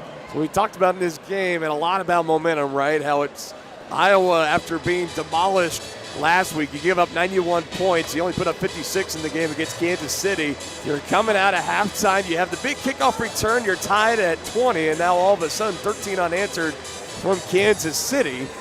And now you feel like this is a pretty big drive here for Iowa to try and answer. Yeah, this is a huge drive for them. You don't score on this one, things could get ugly in a hurry. And the miscue right there, right in the breadbasket for McGee. Had the first touchdown reception earlier on the first offensive snap for Iowa, and he should have held on to that one. Would have set him up in Goats territory. Instead, it's still second down. Yeah, killer drop there from McGee. Dropping the ball harder than I did when I called it going up to Boston a couple minutes ago. It's shipping up to Boston. I think I just had my Notre Dame fan privileges revoked, but that one might have been a little bit more killer because that one probably cost him about at least 20 yards. So now it'll be second down. Big time drop on first down. They go right back to him, though. This time he squeezes it in. Didn't take too long. Angelo Trujillo leading the league in solo tackles. Picks up another one there. I was about to say, that spot is very, very short. It's going to bring up close to about a 3rd and 3. And don't have hash marks in this league. Nonetheless, it's going to be a first down picked up as he comes to the near side and able to find Harding, number 10. And that's one of the beautiful parts of this sport is, on our roster, we've got number 10 as Mustafa McGee, but evidently, jersey's saying Harding. But yeah, you make a mistake, you can always come back. They'll go right back to you, and you can make up for it. Harding breaks it in. Touchdown, Iowa. Like we said, needed the big drive there to answer, trying to stay in this game, making the comeback against Kansas City. And what a strike there, Espinoza to Harding. Just running a post route right here. Had the drop earlier, and at no point did Espinoza lose faith in him. Went back to him on all 3 plays that came after the drop. That was fully the Harding drive on that one. Gets him into the end zone. Nice post route, beat his man, and now they'll go for 2. Ran the same route. Espinoza throws back over the middle, bobbled in, and is picked off. Down in the end zone, now looking for a bit of a return here. Pitching it back. Oh, how about this? I think they just called it dead. Yeah, he was down in the end zone as soon as he caught it. They're going to let him run this whole thing back. That was a nice play and all, but I mean, as soon as he caught the ball, he was being contacted, so this was never live. Of course, to the displeasure of the hometown faithful here in Kansas City, it was Thomas that got it in the end zone and then lateraled it back. Got me shades of that Chiefs-Miami game in Germany. Pitched it back to Tyler Meeks, who was taking it to the house. Busted out the gritty and the touchdown celebration and all. You hate to waste a gritty. But after all that, the touchdown still stands, obviously, for Iowa. They don't convert on the 2-point conversion. So Got to give credit, though, once again, to Kansas City. They had a play earlier along the boards. We'll take a look right here. You'll see him catch this ball. He's being contacted as he's thrown to the ground there. He was down the whole time. And whistles weren't blown until about right at this moment in the arena. And that's what I was going to say is credit to Kansas City. Make the officials make a call. Sell it like it's still live and see if you can't get something out of it. Second time we've seen that in this game. We saw the play from James Harden earlier for Kansas City on a play that he didn't think he was down. As this one zipped in the air from Bryce Boo Smith. Able to bring it out of the end zone, trying to make a man miss, cut down. Good tackle at the legs at the 5-yard line, pinning the Goats deep. Brilliant coverage on the throw off there and a nice tackle in the open field by Derek Wilson. We didn't see it on screen, but I did get a bit of a chuckle. Justin Bryce, who was the thrower there for Iowa, toying with these Kansas City faithful a little bit. He faked a couple of times that he was going to throw a ball into the stands. And I mean, obviously he wasn't. That was the playing ball. They needed that. But well, you know for sure. Got a couple of them off. If the Goats able to score on this drive, you know somebody in that section, as this one's batted incomplete again, looking for Boo Smith. You know one of those Kansas City players are going to go right back to that section, pretty much full of kids almost, and one of them is going to be getting a souvenir ball. We'll just have to wait and see how this plays off. Another pass broken up from Chris Herring. That one was dangerous because Boo Smith hadn't turned his head yet. I mean, you're looking at Iowa had a chance to do to KC what KC did to Duluth back in week 1 if Herring turns his head. And Cato just throwing this one up again, looking in the direction of Martinez, but I believe he was held as a flag comes flying in. Defense, number 4. 10-yard penalty. First down. Getting that one called on Derek Wilson, 6', 200-pound product out of Kentucky Christian University. The holding call will move the chains there. Martinez had him beat to the post, so he just had to do what he had to do to stop a touchdown. Rather give up 10 than give up 6. Cato back in at quarterback, wide open! And holding on to it, flexes the muscles, rightfully so. And I'll tell you what, out of all the plays that Ryan Martinez has made, that's got to be the most spectacular one by far. And it was Herring once again coming over there. He's been a huge hitter today. He's the one that... Oh, no, sorry, that wasn't Herring. That one was DJ Lewis. Martinez surviving the contact and showing off afterwards, hitting the flex on him. Unbelievable, the fact that he was able to hold on to that as well. Sets up a first down play. Lake wrapping him up and bringing him down. Cato thought he got the ball off to Paldepi, and they said that the play was blown dead and that Cato was down. And the 2-time national champion under Coach Saban of the University of Alabama, Darren Lake, is also a member of the San Francisco 49ers back in 2016. Undrafted free agent, was part of the late cuts that the Niners made that year. able to pick up the sack. They're still trying to discuss a couple of things out. Orange has sounded, so that's the end of the third quarter. And the way the first 3 quarters have gone in this game, you are not going to want to miss the end of this one. 33-26 going to the fourth quarter here at Municipal Auditorium.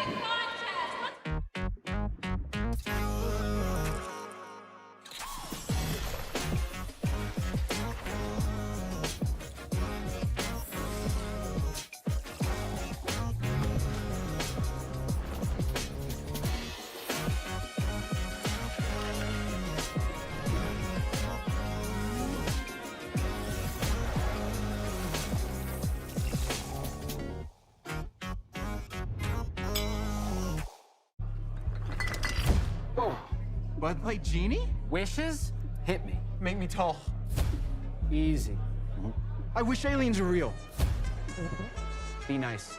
That's an alien. Hang with Dustin Poirier. You started without me. You thinking what I'm thinking? Let's go. What do you bench? Cool. You and I should get in there. Is that funny?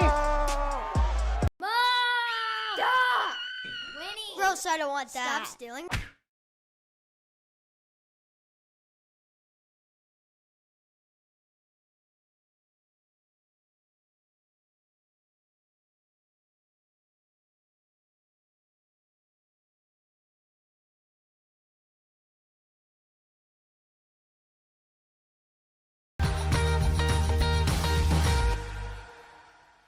Hey, grab me one too.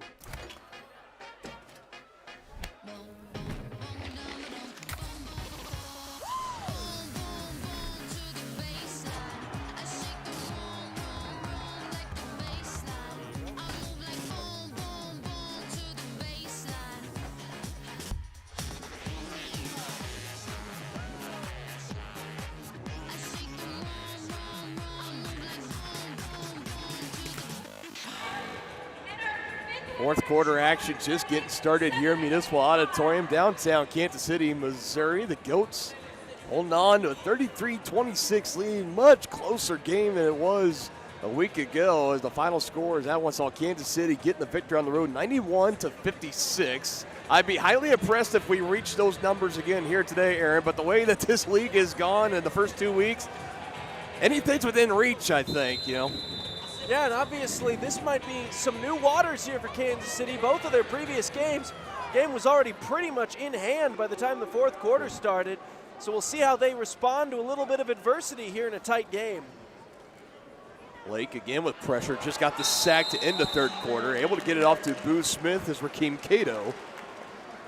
So we saw Cato's sideline on the last offensive drive as Josh Hollins came in and led the touchdown drive to Ryan Martinez. Now Cato is back out there into Woo territory. Able to erase a lot of that sack yardage, but still going to be a third down and long. Cato backing up, avoiding Lake again. Throw, sidearm, caught by Shanoa. The speedster going over the middle of the field is tripped down, but the ball came loose at the last second, and the Woo have come away with it. It's in the hands right now of Chris Herring. And Shanoa must have bobbled it as he was being taken down to the ground, and it is going to be Iowa Woo football. Yeah, I was kind of fearful that's what was happening there for these Kansas City fans when I saw Shanola was heading to the ground. That ball looked like it was popping out, and evidently near side, that's what happened.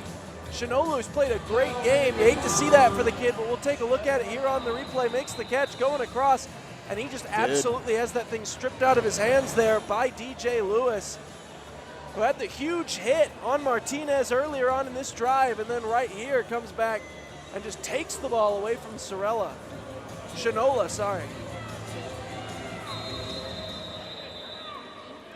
So Lewis stripping it out, coming away with it was Herring for the Woo.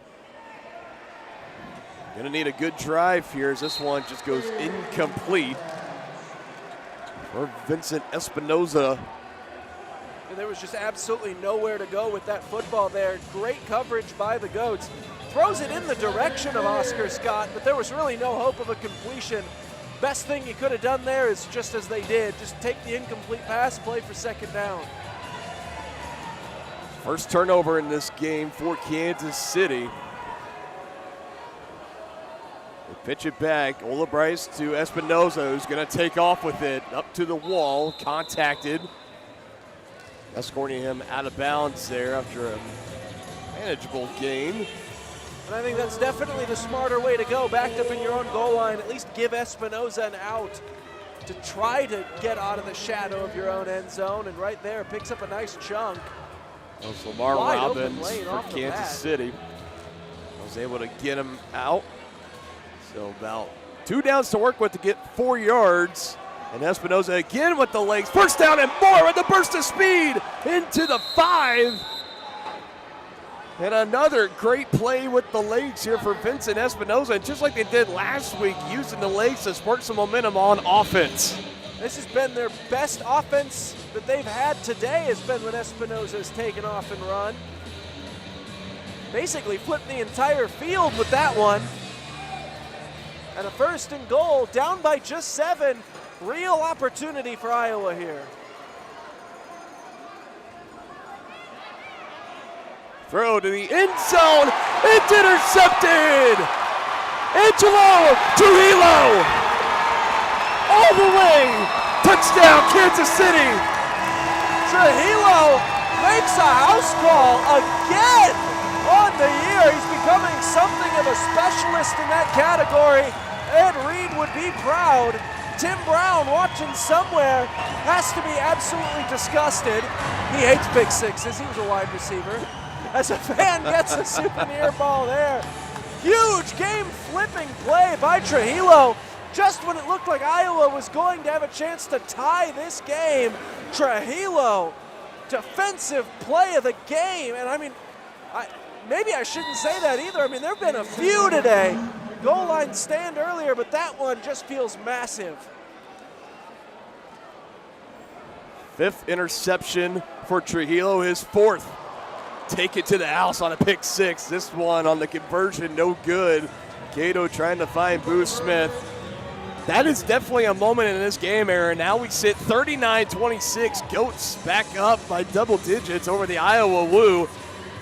That was the moment. 1st and goal at the 5 for Iowa. You score there, come close to potentially tying it up here in the 4th quarter, and instead it's Angelo Trujillo, the ultimate ball hawk of the Arena League so far, taking another one all the way to the house. And when you look back on it and the replay, it was just a forced pass by Espinoza. He probably should have just tried to survive to another play or something, but tried to fit into a tight window, and Trujillo was all over it. And I mean, he had a chance to not only buy more time and throw the ball. I mean, with his speed, he even theoretically had a running lane. He might not have scored, but certainly better than trying to force that one in there. Ultimately, the decision to gamble burns him, and Trujillo has burned a couple of quarterbacks this year, as we've mentioned. And he doesn't just take the ball away either. 3rd pick 6 of the season. When he gets his hands on that ball, he likes to turn it into immediate points. He's had a pick 6 in all 3 games. This one high in the air to throw off from Hollins. Bounces inside the 10, now taken in the end zone. Oh, massive trouble here. Goats getting all over Marcus Pierce. So it looks like that'll just end up being a touchback, so this should come back out to about the 5. But it could have been a lot worse for Iowa. He still has 11 minutes left to go, down by just 2 possessions. I mean, that's nothing in the Arena League, but it's absolutely feeling like it's paramount. Hey, you need to start things going right now. As you're now facing a Kansas City offense, sputtered a little bit to start this game. They have been red hot ever since. Espinoza completes this one to Goulbourne, breaking away. I think they're going to call him a couple of yards short of the 1st down. Yeah, they're going to rule that he did end up in that wall padding over there. He was looking to break it upfield, use some of that size, but the wall is the most unstoppable defender of all. It never misses the tackle. It can be your friend. It can also be your worst enemy. Just depends on the perspective. Pitch ahead to Ola Bryce. near midfield, colliding into the wall. Roundtree in the area is long with Trujillo. Also had Tyler Meeks in the area for Kansas City.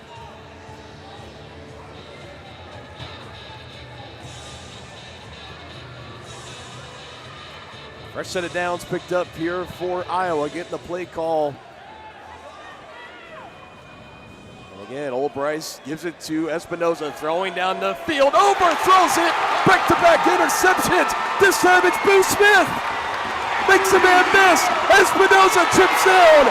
Back-to-back pick sixes. Happy birthday, Boo Smith. Shows off the dancing skills in the end zone. Things are getting out of hand for the Woo. No better time to collect your league-leading 11th touchdown and his first of the season on defense for Boo Smith. Doesn't play a whole lot of defense, but he comes in there. Boo Smith makes a house call there. The Woo will see Boo in their nightmares tonight.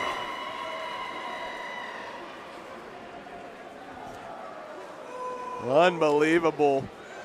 Hollins stays on his feet, dives to the goal line, and crosses it. That's and another exactly souvenir.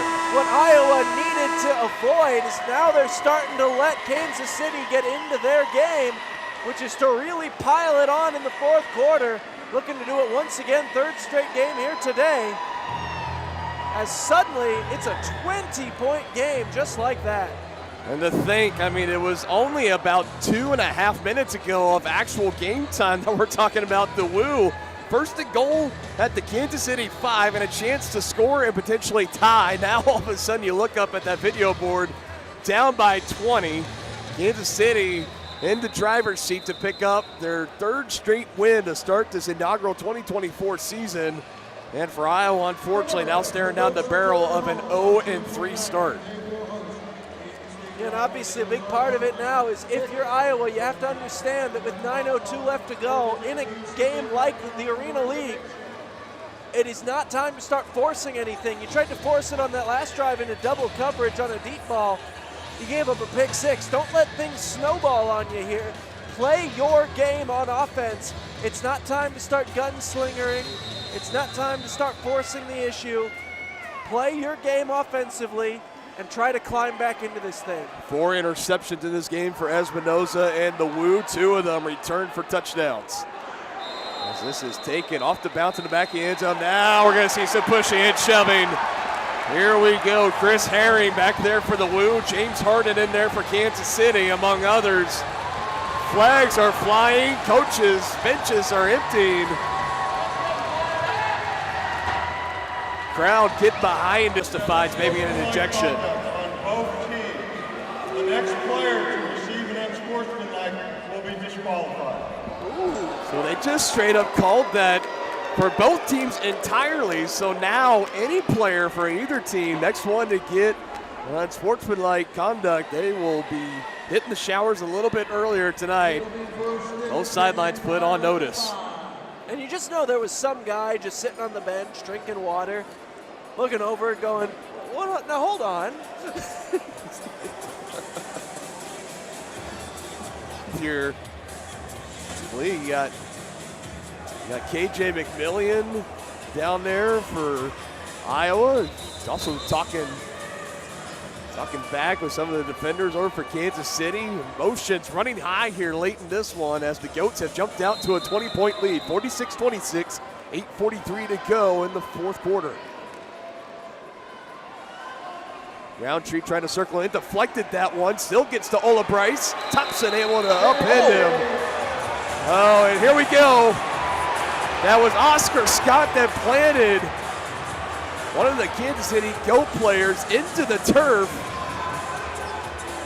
Yeah, and unfortunately they always get the retaliator, and Aaron Roundtree is going to go hit the showers a little early. Scott waves goodbye to him. That's it. Unfortunate, especially for Aaron Roundtree out of Tacoma College. 6'2", 224 pounds. He's been having a great game today on defense. as far as getting pressures, even deflected that pass. Well, was standing up for his teammate, who I believe was Tyler Meeks that was in the area as the GOAT player that just got buried down into the turf. Yeah, Oscar Scott with wasn't quite a late block. It was at the end of the play, but Kansas City took exception to it, got baited into that foul. Like you said, it's always the second man that gets caught. Spinning around, now brought down is Harding. He's tackled down by Trujillo. Great tackle in the open field by Trujillo against one of the better playmakers for Iowa. Trujillo, though, no newcomer to us hyping up his defensive prowess. We do it basically on every broadcast. He has been phenomenal in the defensive backfield for the Goats this year. He makes it very easy. Another pitch back to Espinoza. Sidesteps, gets by Robbins, has a blocker, puts a shoulder into a Goat. Knocks him down, gets close to the 5. Goal to go upcoming for Iowa. I believe that was Trujillo that he put the shoulder into, knocking him down to the turf momentarily. All it going to be goal to go right around the 6-yard line coming up for Iowa. Espinoza, 6'4", he's got those long arms, hit a nasty stiff arm at the end of that run. Sets up the 1st and goal, and he let Trujillo know about it afterward. Wide open lane. Now a Goat defender comes in and chops him down. And again, that's Boo Smith. Playing a little bit more on the defensive side here today. They're letting the birthday boy get his own presence here tonight. I imagine you couldn't ask for anything better on your birthday to have a receiving touchdown on offense and then a defensive touchdown on the pick 6 on defense. And a good open field tackle on Espinoza there. 3 tackles broken from Ola Bryce, finally wrapped up around the ankle from Ben Thomas. Teammates come in and help bring him down. It looked like that was going to be another highlight-worthy play of Ola Bryce potentially hitting pay dirt. Just nicely done there. Now a timeout going to be called by Kansas City. Rallying to the football after a couple of broken tackles from Ola Bryce. Couldn't get around all of them, though. It's not exactly easy to rally to the ball in a game where you're only allowed to have the minimal number of players out there. I mean, he was in the middle. He had broken 3 tackles. That's already half the defense that's allowed out there for Kansas City. Again, Ben Thomas coming in, wrapping him up around the ankles, and the rest of the cavalry coming in and keeping them short. Still going to be 3rd and goal from around the 5-yard line coming up for the Woo. Down Which the way the by second 20. half has been going is kind of red zone for Kansas City. Yeah, that's definitely it. Yeah. Scoring threat is on. On the last 2 offensive possessions for the Woo, they have ended with pick 6s right near 10 yards in Goats territory. The first one, obviously, from Angelo Trujillo, his 4th pick 6 of the season, 5th total interception. And then the one on the birthday boy turning 26 years young today, Deontay Boo Smith. Got to talk to him a little bit coming into the arena today. High spirits as always. Why not when you're leading the team and leading the league in total receptions and yards and just total offense, and now showing out your skills on defense today for Boo Smith. Helping this 20-point lead build up here for Kansas City. Looking to potentially get another goal-to-go stop here. They had one to end the second half. Can they get one here? Espinoza pitches it to Ola Bryce, and he will leap into the end zone. Touchdown, Woo. Nicely done there. Both men went after Vincent Espinoza, and that's the danger he creates by being such a skilled runner. So there was no one left to take Ola Bryce, who's just right there in the flats, dump it down to him. 6 points on the board. So the Woo able to finally capitalize. Here's Ola Bryce. Oh, okay, there we go. I was wondering why he was doing the seatbelt celebration on offense there, but he got me. He got me with the no-no right afterwards. Waves to the camera, tells his mom hi. Got to keep you on your toes, as Justin Ola Bryce. So now the question here for the Woo, you go for 1 or do you go for 2?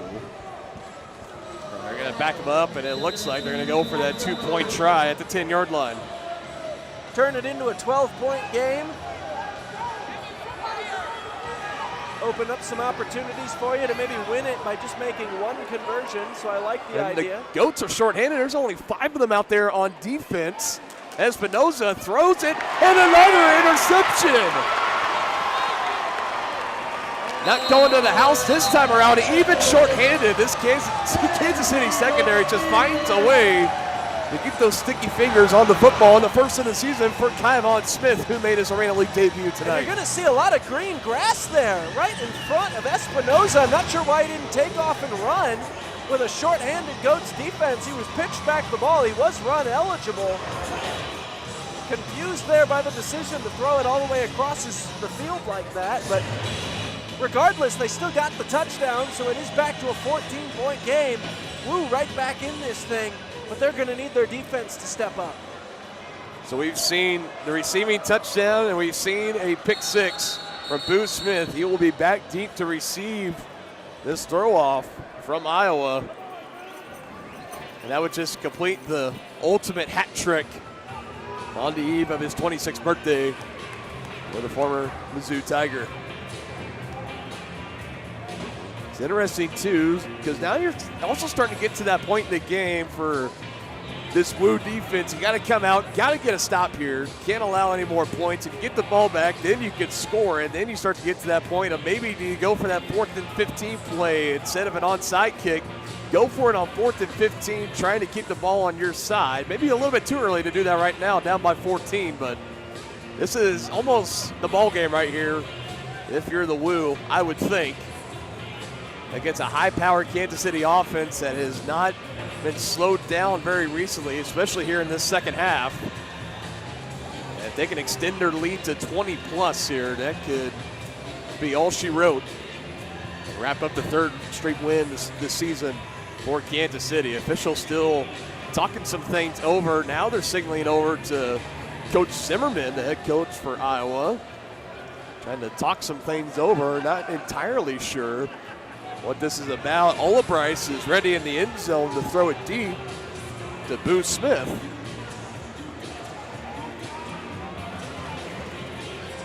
Tell Coach Zimmerman there, definitely high-spirited about something. Shinola coming over and taking this break to high-five some of the kiddos in the front row down there. Got a good crowd on hand tonight. A lot of people coming out and supporting their newest team here in Kansas City. They'll have their next home game coming up 2 weeks from now. And as of right now, it's going to be the showdown of the top 2 teams in the league of Kansas City and Ozark Walkers. And now Zimmerman, he might be fighting his way out of the game.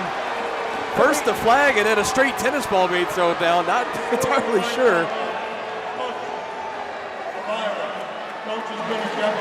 And that will do it. Moot Zimmerman joining Aaron Roundtree as far as people to exit this game early. Roundtree for the Goats and now Zimmerman for the Woo. I don't understand what he was so heated about. Coming off a drive where his team just scored. Yeah, I mean, we're just getting ready for the throw-off here. I don't know what he was arguing. I'm not entirely sure either. And why it would make you so upset that you're going to say something that gets you kicked out of this football game. Yeah. Very head-scratching for sure. Going to have to try to ask around about that later on to see if we can get some kind of answer for what's happening. And they are waiting for Coach Zimmerman to make his way. You can see him head to the tunnel being escorted. He will no longer be on the sideline the remaining 5 minutes, 47 seconds of this ball game. His team trying to get back into this one, now down by 14. This one's high in the air, allows the cover team to get down. Boo Smith still looking to make a play, and it's Oscar Scott. Wraps him up and brings him down. Nice tackle there by Scott. So we'll see now if that's one of those instances. How does the momentum decide to be affected by that right there? Sometimes, you know, like in baseball, sometimes a manager will go out there, get himself ejected to fire up his team. Sometimes you go out there, you try it, and it just kind of deflates everything. So we'll see which direction Iowa decides to go here. It's exactly the point I was looking to get to there. Hollins back in at quarterback for Kansas City. He throws over the middle, completes it right at midfield to Brian Cox, who is slung down by DJ Lewis. Good open field tackle by Lewis there against a large man in Brian Cox, all 6'3", 240 pounds of him over the middle. Not often he gets tackled one-on-one by a DB, but a strong tackle there from DJ. Going to college not too far away in Mid-America Nazarene for Cox. That one intended for the lineman, Powell Deppy, and it goes incomplete. And you know that's every big man's dream, is to just get the ball and let him try to rumble down the field and make something happen. Robin Powell Deppy, 6'3", 312 pounds, played his college ball at Southern Alabama. He's the current head coach. He's going into his second year as head coach of Circle High School here in Kansas City, Missouri. He's putting together some nice film to show the team come training camp. Hollins rolls out, trying to stay away from Blake. Now throws it. Cox again, almost intercepted. That one was just behind him. That gave a good chance for Lewis to almost come away with his first interception.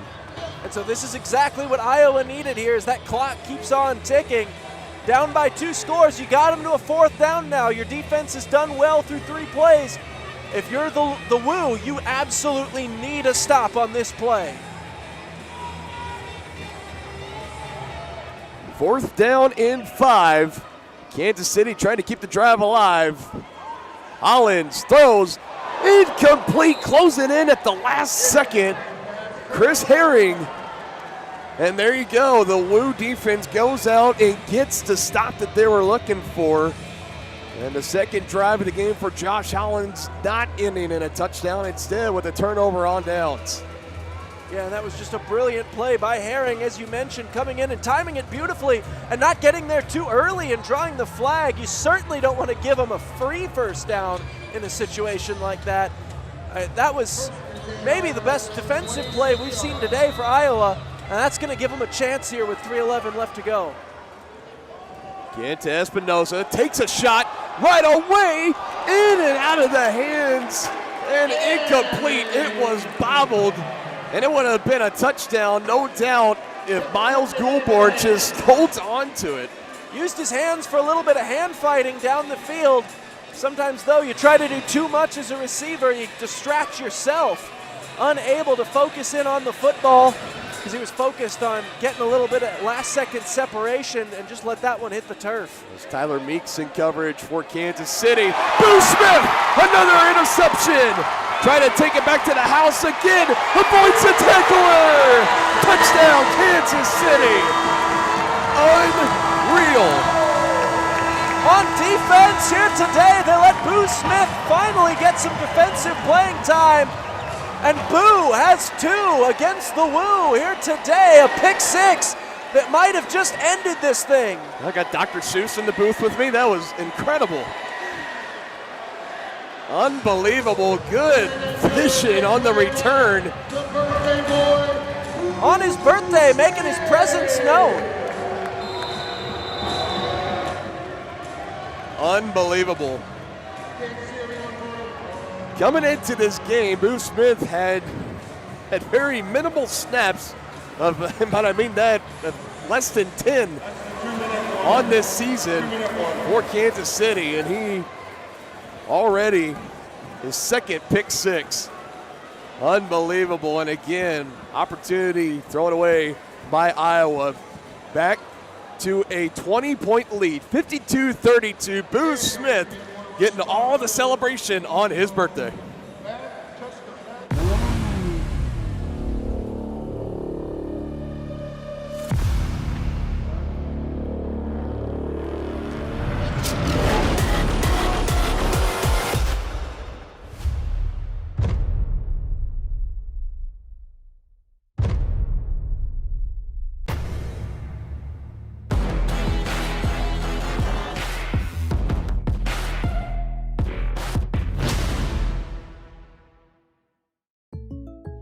Coach, Jake from State Farm.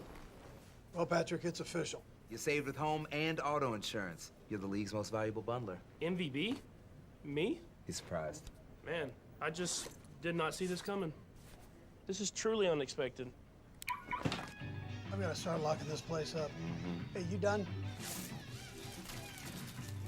Bundling, just another way to save with the personal price plan. Like a good neighbor, State Farm is there.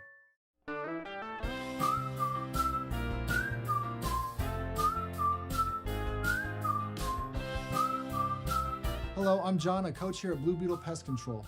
Why choose Blue Beetle for your rodent control? Because good control starts with a good investigation. Blue Beetle technicians will search high and low to find entry points and a solution to your furry little problems. Call Blue Beetle Pest Control before rodents move into your house and get comfortable.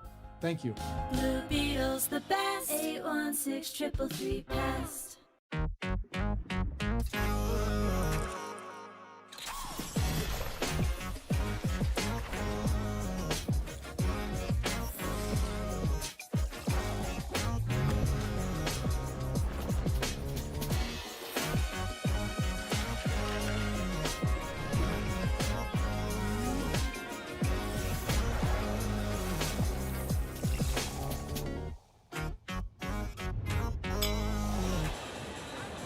Been plenty of boos echoing out here in Municipal Auditorium, and not the bad kind either for Boo Smith. Third total touchdown of the night, his second pick six. Al Deppy with the snap. Yep. And Hollins, did he get in? They say he did not. Derek Wilson coming out of nowhere. I mean, he absolutely laid the wood to make sure at the one. And that's a great shot of it right there. Oh my goodness, what a tackle by Wilson. I'm not really sure what Hollins is pointing at. The video replay kind of shows it was a great tackle. Yep. He's like, look at all the scoring I didn't do. Come on. We're still sitting here at 2 minutes, and right now it is all Kansas City up by 20, 52-32. Looking to complete the back-to-back week sweep, and again, jawing back and forth between these two teams. Be careful here. He doesn't draw a flag. He'll be booted from this game. Got Hollins and then McMillian on the other side for the Woo. There's been no shortage of back and forth talk between these two squads.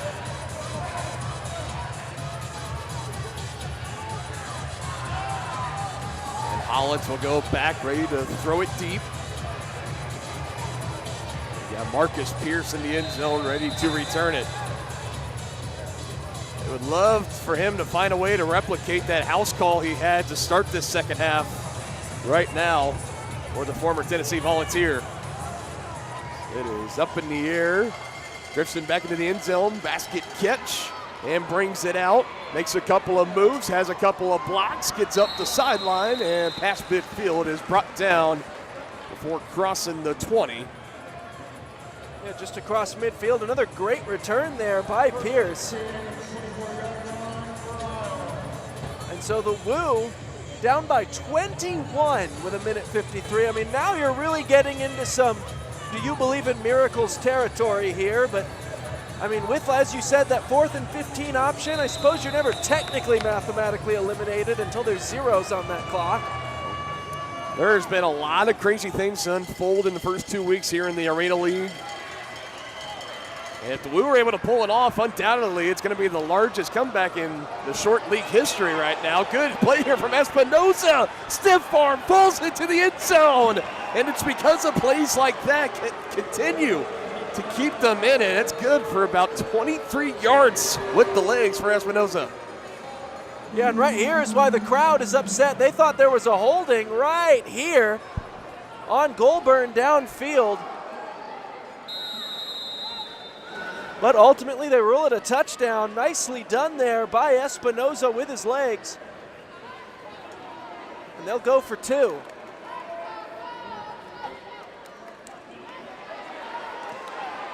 And not going to matter. Bringing him down, exchanging some late words. And again, Tracy Dorsey Golston having to move him back. Now Meeks coming in, able to get the sack, exchanging some words, and Coach Golston right there pulling him back and saying everybody is in the jackpot right now. Don't want to have anyone ejected out of this game. We've already seen a head coach and Coach Zimmerman for the Woo, and Aaron Roundtree, the edge rusher linebacker for Kansas City, have already had to lead this game early. 1 minute, 40 seconds left to go. And I think right now, if you're Iowa, I think no more with the throw-offs. You definitely got to have 4th and 15 coming up here. Yeah, absolutely. Now, they do have all 3 of their timeouts left, so you're not instantly dead with a failure here, but it's certainly going to feel like quite the mountain to climb. But then again, that's exactly what they need to do if they want to give themselves that snowball's chance. Was very quick touchdowns as they just scored there with the long run.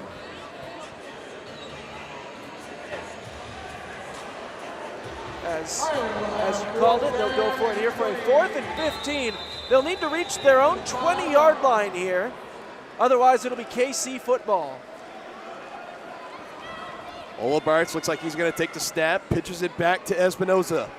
Espinoza heaved down the field, has a receiver, and he caught it.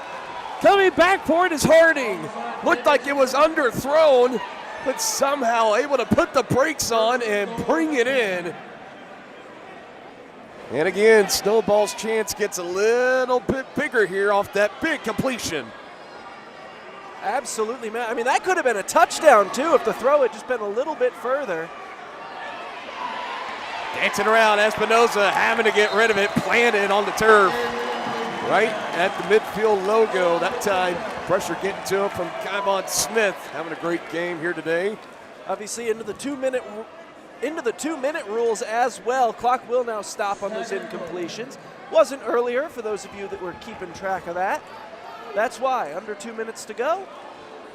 Back to standard clock rules.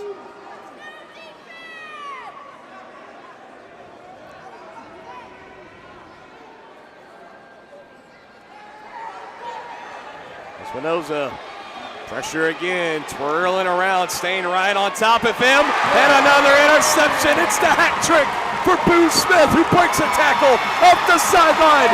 You have got to be kidding me. Unbelievable. A hat trick for the birthday boy. The only party hat he's putting on tonight is that hat trick on defense. 3 interceptions, 3 house calls. And as is tradition, he lost his hat afterwards, took the helmet off. Let's watch it. Great pressure initially, forcing the throw. And somehow, I don't know how, after returning 2 already, getting away from Harding. Herring was the last hope and not fast enough to get the boo. Look at this, he threw it so hard. Ended up getting it across to the other section. His helmet actually loosened a little bit, and then he just took it the rest of the way off. What a game for Boo Smith. And we're normally talking about his scoring prowess on the offensive side of the ball. He's got 3 defensive scores today. And he still does have that 1 receiving touchdown on offense and a couple of conversions, as you pointed out. Hollins throws it incomplete, back corner of the end zone near the goat bench. This game is going to go down. It's going to be the 3rd straight win for Kansas City and the 2nd straight win in a row over these Iowa Woos, as they will meet again later on in the season back up in Waterloo. Kansas City will have a chance. The next home game coming up in 2 weeks. We were getting to earlier, it's going to be the showdown of the top 2 teams in the standings right now of Kansas City and the Ozark Lunkers. As a matter of fact, the next 2 regular season home games for Kansas City will both be against the Lunkers. So they'll make the drive up from Springfield, Missouri. Shout out to all the Springfield folks out there. 58-38 ball game, and the party is on here in Kansas City. Fans rallying up. Josh Hollins doing his best to get them off their feet. Got to go back, too, to that ball to being just a little underthrown on that 4th and 15 play. Stopped it from being a touchdown, and I mean, think of the swing that has had in this football game instead of it being a one-score game right now with another chance at a 4th and 15. Another pick 6 for Boo Smith, and this thing is pretty well over. Almost tackled in his own end zone. Now breaking some tackles is DJ Lewis. Still on his feet. Bumps into his own teammate. Hollins can't bring him down. Finally is wrapped up.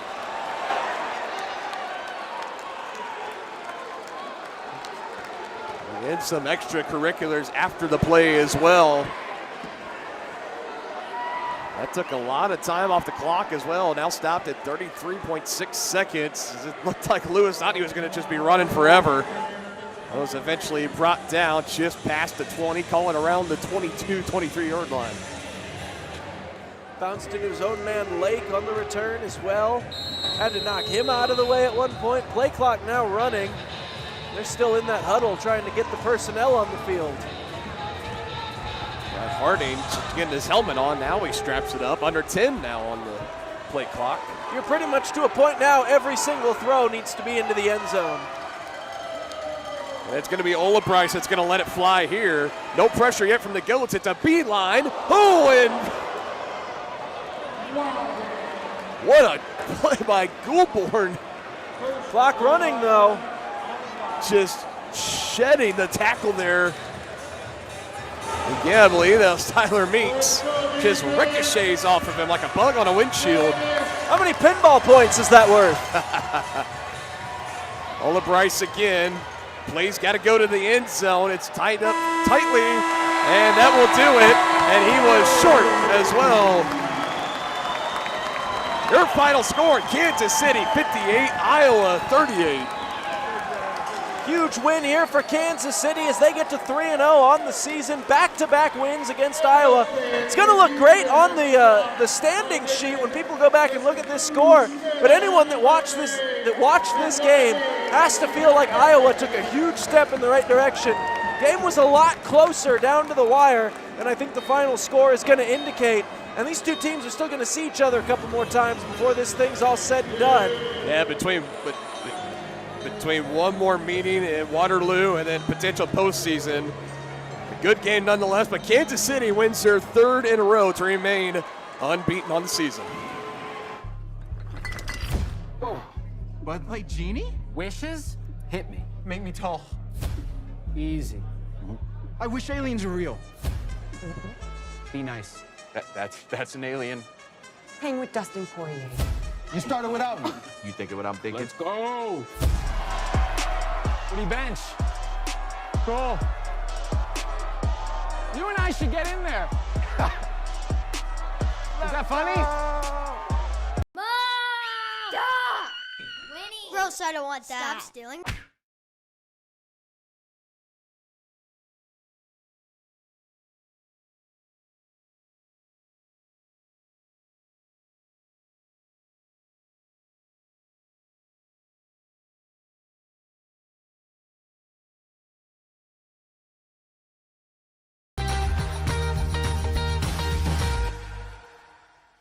Hey, grab me one too.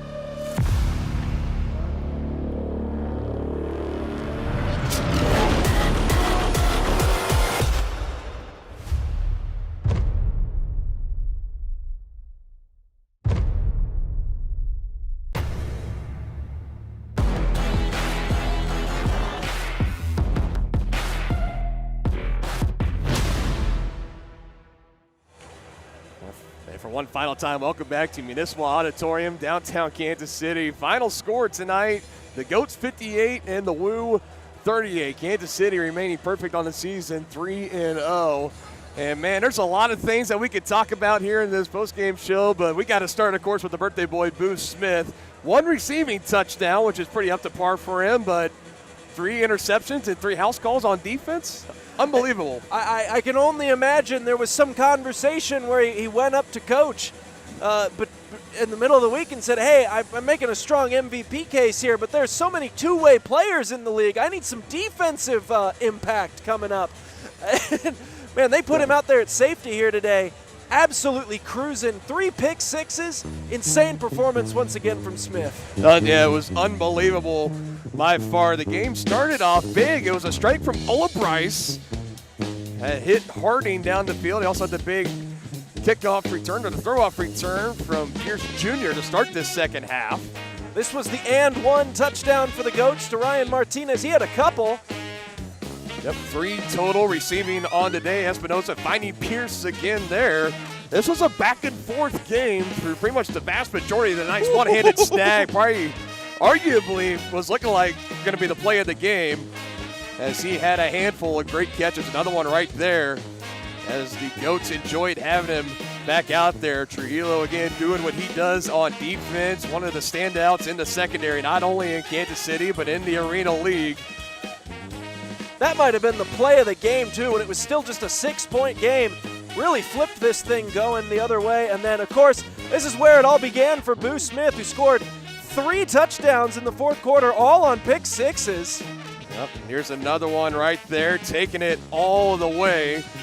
Throwing it up into the stands, taking the hat off. What a performance it was for Boo Smith, undoubtedly our player of the game. And a big one for Kansas City as they pick up the win.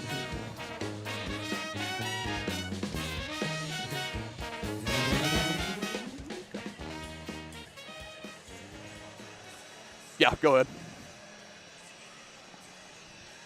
Sorry, that was I didn't know.